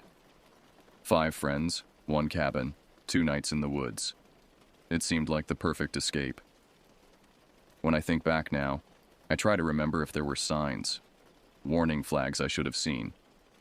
But the truth is, everything seemed normal right up until it wasn't. The only thing that sticks out in my memory is what Sarah said to me the night before we left. We were having our usual Thursday coffee, and she seemed distracted, playing with her cup sleeve. "Do you ever get the feeling," she said, not quite meeting my eyes, "that some places don't want to be found?" I laughed it off then, told her she was being dramatic. But now, years later, those words haunt me. Because she was right. Some places don't want to be found. And some places, once they find you, never let you go. The week leading up to the trip was a flurry of preparation. Though looking back, we prepared for all the wrong things. Ben shared an old topographical map he'd found in his parents' garage, the paper yellowed and creased with handwritten notes in the margins I couldn't quite make out. The cabin was marked with a small X, about 15 miles from the nearest town of Miller's Fork. I threw myself into research, reading about the local wildlife, mostly black bears and mountain lions, nothing too concerning, and the history of the area. Miller's Fork had been a logging town in the early 1900s, but now it was barely a dot on the map, population hovering around 200. The Forest Service maintained some trails in the region, but where we were going was off the grid. Our equipment list grew longer each day. I bought a new hiking backpack, emergency flares, and enough trail mix to feed a small army. Lisa, ever practical, focused on first aid supplies. Sarah borrowed a high-end camera from work, talking about documenting the trip. Mike seemed less enthusiastic, but he contributed a set of walkie-talkies, just in case. The night before we left, I had trouble sleeping. Not from fear, at least I don't think it was fear, but from a strange sort of anticipation. I kept thinking about that map, about those handwritten notes I couldn't read, about how Ben's voice had wavered just slightly when he talked about the cabin. I did one final equipment check at midnight, laying everything out on my living room floor. Hiking boots, broken in but still sturdy, topographical maps and compass, first aid kit with extra supplies, 3 days worth of food and water, emergency shelter and sleeping bag, flashlights and extra batteries, matches in waterproof containers, multi-tool and hunting knife. Everything a prepared hiker could need. Everything except protection from what was actually waiting for us. We left Seattle early Friday morning, the September sun still hiding behind the Cascades. Ben's old Ford Bronco was packed to the ceiling, our gear tetrased into every available space. The drive east was beautiful in that melancholic way that early fall can be, the trees just starting to turn, patches of yellow and red breaking up the endless green. The transformation was gradual. First, the highways gave way to state roads, then to county roads, then to something that barely qualified as a road at all. The trees grew taller, closer together, their branches reaching over the narrow dirt track like grasping fingers. The GPS lost signal somewhere past Miller's Fork, but Ben seemed confident, taking turns without hesitation. "It's like muscle memory," he said, though I noticed his knuckles were white on the steering wheel. "Used to come up here every summer as a kid." The cabin appeared suddenly, like a magic trick. One moment we were surrounded by dense forest. The next we were in a small clearing. The building squatted there, a dark shape against the darkening sky, its windows like empty eyes. It was bigger than I'd imagined. 2 stories of weathered wood and rusty metal, with a steep pitched roof and a stone chimney that listed slightly to one side. I remember the silence when we stepped out of the car. Not the peaceful quiet of nature, but something deeper, more absolute. No bird song, no rustle of leaves, just the sound of our own breathing and the settling of the Bronco's engine. "Home sweet home," Ben said, but his laugh seemed forced. Inside, the cabin smelled of dust and decay and something else, something metallic that made my nose twitch. The main room was large, with a stone fireplace and heavy wooden furniture draped in sheets. Stairs led up to a second floor that was lost in shadows. We spent that first afternoon settling in, sweeping away cobwebs, airing out rooms, trying to make the place feel less abandoned. But there was something off about it all. The way the floorboards creaked under our feet, always a beat after we'd stepped. The way the windows seemed to darken too quickly as the sun set. The way the shadows moved when we weren't looking directly at them. Sarah was the first to say something. We were in the kitchen, unpacking supplies, when she grabbed my arm. "Listen," she whispered. I did, but I heard nothing. "That's just it," she said. "It's too quiet. Where are all the animals?" She was right. In all my years of hiking, I'd never experienced silence like this. But before I could respond, Ben called us into the main room. He'd gotten a fire going, and the warmth pushed back the shadows, created a circle of light that felt almost safe. Almost. That first night set the tone for everything that followed. We tried to keep things normal, drinking beers around the fire, telling stories, pretending we couldn't feel the weight of the darkness pressing in around us. But there were moments when the conversation would die suddenly, and we'd all find ourselves listening to something that wasn't there. The trouble really started the next morning. Ben wanted to show us some old hiking trails he remembered from his childhood, paths that weren't on any map but supposedly led to amazing views. We packed light, just water, snacks, and basic safety gear. The morning was crisp, autumn cold, our breath forming clouds in the air. The trail Ben chose started behind the cabin, barely visible through years of overgrowth. As we walked, I noticed something odd about the vegetation. The trees seemed to grow at strange angles, their trunks twisted and gnarled in ways that didn't look natural. And there were these patches where nothing grew at all, perfect circles of bare earth that felt cold to the touch. About 2 miles in, Sarah found the first marker. It was carved into a tree trunk at eye level, a simple symbol that looked like a stick figure, but with too many limbs. The cuts were fresh, the wood still light against the dark bark. "That wasn't here when I was a kid," Ben said, his voice uncertain. "Must be some new trail markers." But even as he said it, we knew he was wrong. This wasn't any trail marker I'd ever seen, and I'd been hiking these mountains for years. There was something deliberate about it, something that made my skin crawl. We found more symbols as we walked deeper into the forest. They got more complex, more disturbing. Some looked like letters from an alphabet I'd never seen. Others like drawings of things that couldn't exist. And they were all fresh, all newly carved. Then we found the clearing. It was perfectly circular, maybe 30 feet across, and completely dead. Not just empty like the patches we'd seen before, but dead. The ground was black, like it had been burned, and the trees around the edge were twisted away from the center, their branches reaching outward like they were trying to escape. In the middle of the clearing was a pile of bones. They weren't animal bones. They were too big, too straight. But they weren't quite human either. They'd been arranged in a pattern, like some kind of grotesque artwork. And they were clean, impossibly clean, like they'd been bleached by the sun. Except there was no sun here, no light penetrated the canopy above this clearing.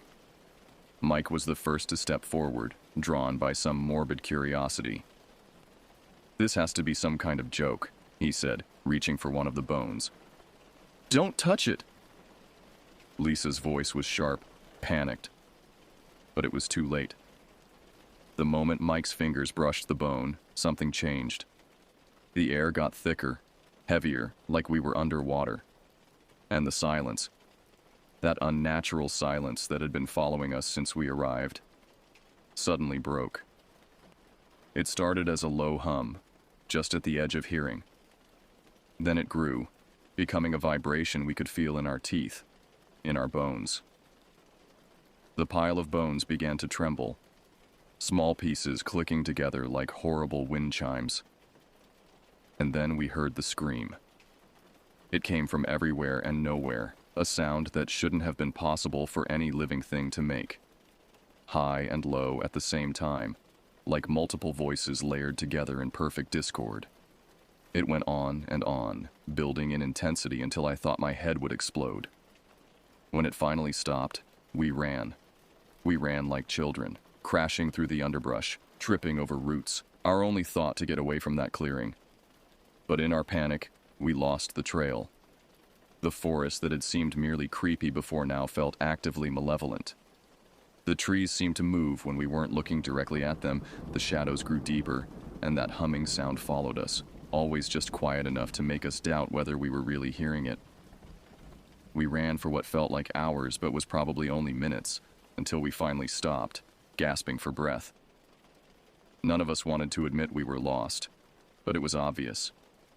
The forest looked different now, denser, darker, more primeval.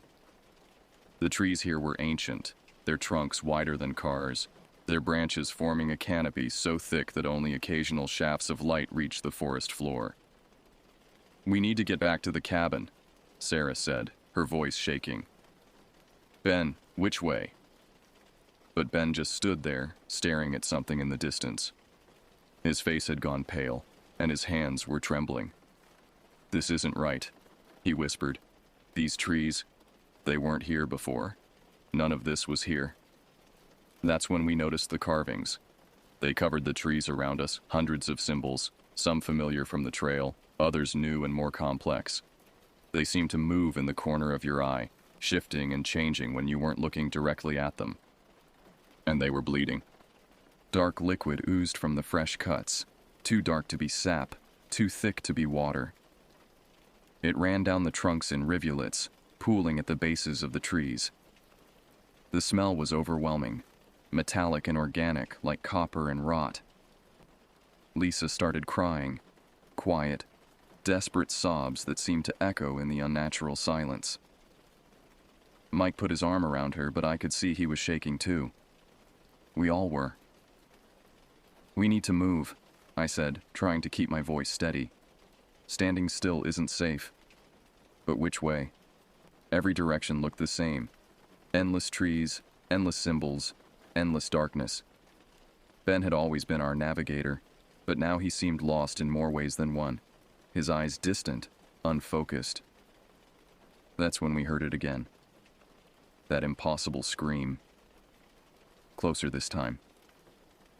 And now we could hear something else beneath it, the sound of movement, of something large moving through the underbrush, something that wasn't trying to be quiet anymore. The thing that came for us moved like smoke between the trees, a darkness deeper than the shadows around it. At first, we only caught glimpses, a shape here, a movement there, always at the edge of vision. But each time we saw it, it was closer and more defined. I remember the moment I first saw it clearly. The memory is burned into my mind like a brand. It stood upright, towering over us, easily 9 or 10 feet tall. Its limbs were too long, too thin, joints bending in impossible ways. The skin, if you could call it that, was a pale, sickly gray, stretched too tight over a frame that seemed to be constantly shifting and changing. But it was the face that haunted my nightmares for years after. It wasn't a face at all, but rather a suggestion of one, like a child's drawing done in negative space. Where eyes should have been, there were only deep hollows that seemed to swallow light. Its mouth was a jagged tear that opened far too wide, revealing row upon row of needle-sharp teeth. The stench hit us then. The smell of decay and rotting meat, so strong it made my eyes water. Sarah retched beside me, and the sound seemed to draw the creature's attention. Its head snapped toward us with a motion too quick, too jerky to be natural. Then it smiled. "Run!" Ben's voice cracked with terror, but we were already moving, crashing through the underbrush like panicked animals. I could hear it behind us, moving with a terrible grace, branches snapping and that awful humming sound growing louder. Lisa fell first. Her foot caught on a root, and she went down hard. Mike stopped to help her, and that's when the creature struck. It moved like lightning, impossibly fast. One moment it was behind us, the next it was there, looming over them. Mike pushed Lisa away, screaming at her to run, and turned to face it. I'll never forget the sound he made when it took him. Not a scream. Screams are human. This was something else, something primal and broken. The creature's arms, now more like tentacles, wrapped around him, and for a moment he was suspended in the air, silhouetted against the darkness. Then he was gone, pulled into the shadows between the trees. We kept running. What else could we do? The forest seemed to be working against us. Branches whipping at our faces, roots rising up to trip us, the ground itself becoming treacherous and uneven. The symbols on the trees were glowing now, casting an eerie blue light that made everything look alien and wrong. Sarah was next. 1 minute she was beside me, panting and sobbing. The next she was yanked backward into the darkness. I heard her call my name once, then nothing. The silence that followed was worse than any scream. Ben grabbed my hand, pulling me forward. "The cabin," he gasped. "We have to make it to the cabin." But his voice was different now, hollow, like he was speaking from very far away. When I looked at him, his face seemed to shift and blur, like I was seeing it underwater. Lisa was somewhere behind us, her footsteps getting fainter. I wanted to stop, to wait for her, but Ben's grip on my hand was iron tight. "Don't look back," he kept saying.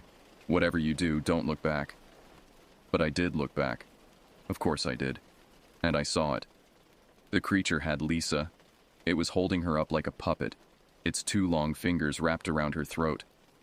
And as I watched, horrified, it began to change. Its form rippled and flowed like smoke in the wind, taking on a new shape. Lisa's shape. A perfect copy, down to the smallest detail, except for the eyes. The eyes remained those bottomless pits of darkness. Then it dropped the real Lisa, her body crumpling to the ground like a discarded toy, and turned those terrible eyes toward me. Ben was still pulling me forward, but his hand felt wrong now, cold and somehow fluid. I looked at him, really looked at him, and realized with dawning horror that he wasn't Ben anymore. Maybe he hadn't been Ben for a while. I jerked my hand away and started running in a new direction. Any direction, just away from whatever was wearing my friend's face. The forest blurred around me, the glowing symbols pulsing like heartbeats, the humming sound building to a deafening roar. Behind me I heard Ben's voice, but it wasn't Ben's voice anymore. It was older than time, deeper than the earth, and it was laughing. "You can't run from us," it said, the words somehow forming in my mind rather than my ears. "We are the forest. We are the darkness between the trees. We are the hunger that never ends." And then they were all around me. Ben, Lisa, Sarah, Mike. But wrong, twisted, their faces melting and reforming, their bodies shifting like smoke. They moved in perfect unison, reaching for me with 2 long fingers, their mouths opening to reveal those endless rows of teeth. I closed my eyes and screamed. I don't remember exactly how I escaped. The memories are fragmented, like shards of a broken mirror, each piece reflecting something too terrible to look at directly. I remember running until my lungs burned and my legs gave out. I remember falling, crawling, dragging myself through the underbrush while that awful laughter echoed through the trees. The sky was starting to lighten when I finally broke through the tree line onto a road. Not the dirt track we'd driven in on, but a proper paved highway. A trucker found me there, huddled in the pre-dawn darkness, covered in dirt and blood, most of it my own. He said I was speaking in tongues, repeating words that didn't make sense, drawing symbols in the dirt with shaking fingers. The hospital kept me for a week. Physical injuries, multiple lacerations, mild concussion, severe dehydration, and exhaustion. But it was the psychological evaluation that kept me there. How do you explain to a psychiatrist that your friends were taken by something that could wear their faces? That the forest itself had turned against you? That symbols carved into trees had bled? The police searched, of course. They found Ben's Bronco exactly where we'd left it, but there was no cabin. Just more forest, endless trees stretching in every direction. They found no bodies, no evidence of violence, no sign that anyone had been there at all. The official report listed my friends as missing persons, probably lost in the wilderness. They suggested that I had hallucinated most of it, a combination of panic, dehydration, and exposure. Maybe they were right. Sometimes I almost convince myself of that. The nightmares started almost immediately, not the usual kind that fade with morning light, but vivid terrors that felt more like memories. I would see them. Ben, Lisa, Sarah, Mike, standing at the foot of my bed, their faces shifting and changing, those bottomless black eyes staring into mine. I would wake up screaming, my sheets soaked with sweat, the taste of copper in my mouth. I couldn't stay in Seattle. Too many memories, too many concerned looks from people who knew them. Who knew us? I moved to Arizona, as far from forests as I could get. The desert felt safer somehow. No trees to hide behind, no shadows that moved when you weren't looking. But distance didn't help. The dreams followed me. And worse than the dreams were the moments of déjà vu. Catching glimpses of familiar faces in crowds, hearing their voices in random conversations. Once, I saw Ben across a busy street. He looked exactly as he had that day, right down to the red flannel shirt he'd been wearing. When he smiled at me, his teeth were wrong. Too many, too sharp. I blinked and he was gone. The symbols started appearing too. I would find them scratched into my bathroom mirror, carved into my bedroom door, drawn in condensation on my windows. Always the same ones from the forest, always fresh, always when I was alone. Sometimes they would bleed, that same dark liquid dripping down the walls. But when I tried to show someone, they would be gone. 3 years after it happened, I got a letter from Sarah's parents. They'd received a postcard, they said, postmarked from a small town in northern Idaho. It was in Sarah's handwriting, but the message made no sense. Just those symbols, drawn in what looked like red ink, covering every available space. A month later, Lisa's sister called me. Lisa had appeared in the background of a family photo taken at her niece's birthday party. Just standing there, watching, her face a blur in the image. When they looked again, the photo had changed. Lisa was gone, but there were symbols scratched into the wall behind where she had been. I started researching, digging into the history of that area. The town of Miller's Fork had other stories, it turned out. Every few decades, people would go missing in those woods, sometimes in groups, sometimes alone. Some were found later, changed in ways their families couldn't explain. Most were never found at all. Ben's family moved away shortly after it happened, but I managed to track down his father.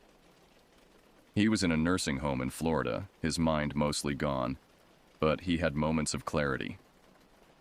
In one of them, he told me about his own experience in those woods, back when he was young, about finding the cabin, about the symbols, about the things that wore his friends' faces. "They're still waiting," he said, his eyes suddenly clear and focused. "They're patient. They have all the time in the world." It's been 10 years now. I'm back in Seattle, though I don't know why. Maybe because running didn't help. Maybe because I'm tired of being afraid. Maybe because part of me needs to understand. I've learned to live with it, mostly. The nightmares come less frequently now. The symbols appear only rarely, usually when I'm most vulnerable. Late at night, when I'm alone, when I start to doubt my own memories. I've learned to avoid mirrors at night, to not look too closely at faces in crowds, to ignore the sound of familiar laughter carried on the wind. But sometimes, on cold autumn nights when the wind moves through the trees just right, I hear that humming sound again. And sometimes when I'm driving past the mountains, I catch glimpses of something moving between the trees. Something tall and thin, with too many limbs and a face that isn't a face at all. I don't go hiking anymore. I don't go into the woods. But sometimes the woods come to me. In dreams, in memories, in reflections caught in darkened windows. And always, they're waiting. Because that's the thing about places that don't want to be found. Sometimes they find you instead. And once they do, they never really let you go. I know they're still out there, wearing my friends' faces, moving through the darkness between the trees. Waiting. Patient. Hungry. And sometimes in my darkest moments, I wonder if I really escaped at all. If this life I'm living now is real, or if I'm still there in that forest, trapped in an endless loop while something else wears my face, lives my life, writes my story. I guess I'll never know for sure. But if you're reading this and you find yourself driving through northern Idaho, stay on the main roads. Don't look too closely at the trees. And if you see a cabin in the woods that wasn't there before, keep driving. Keep driving, and don't look back. Because they're always watching, always waiting, and they have all the time in the world.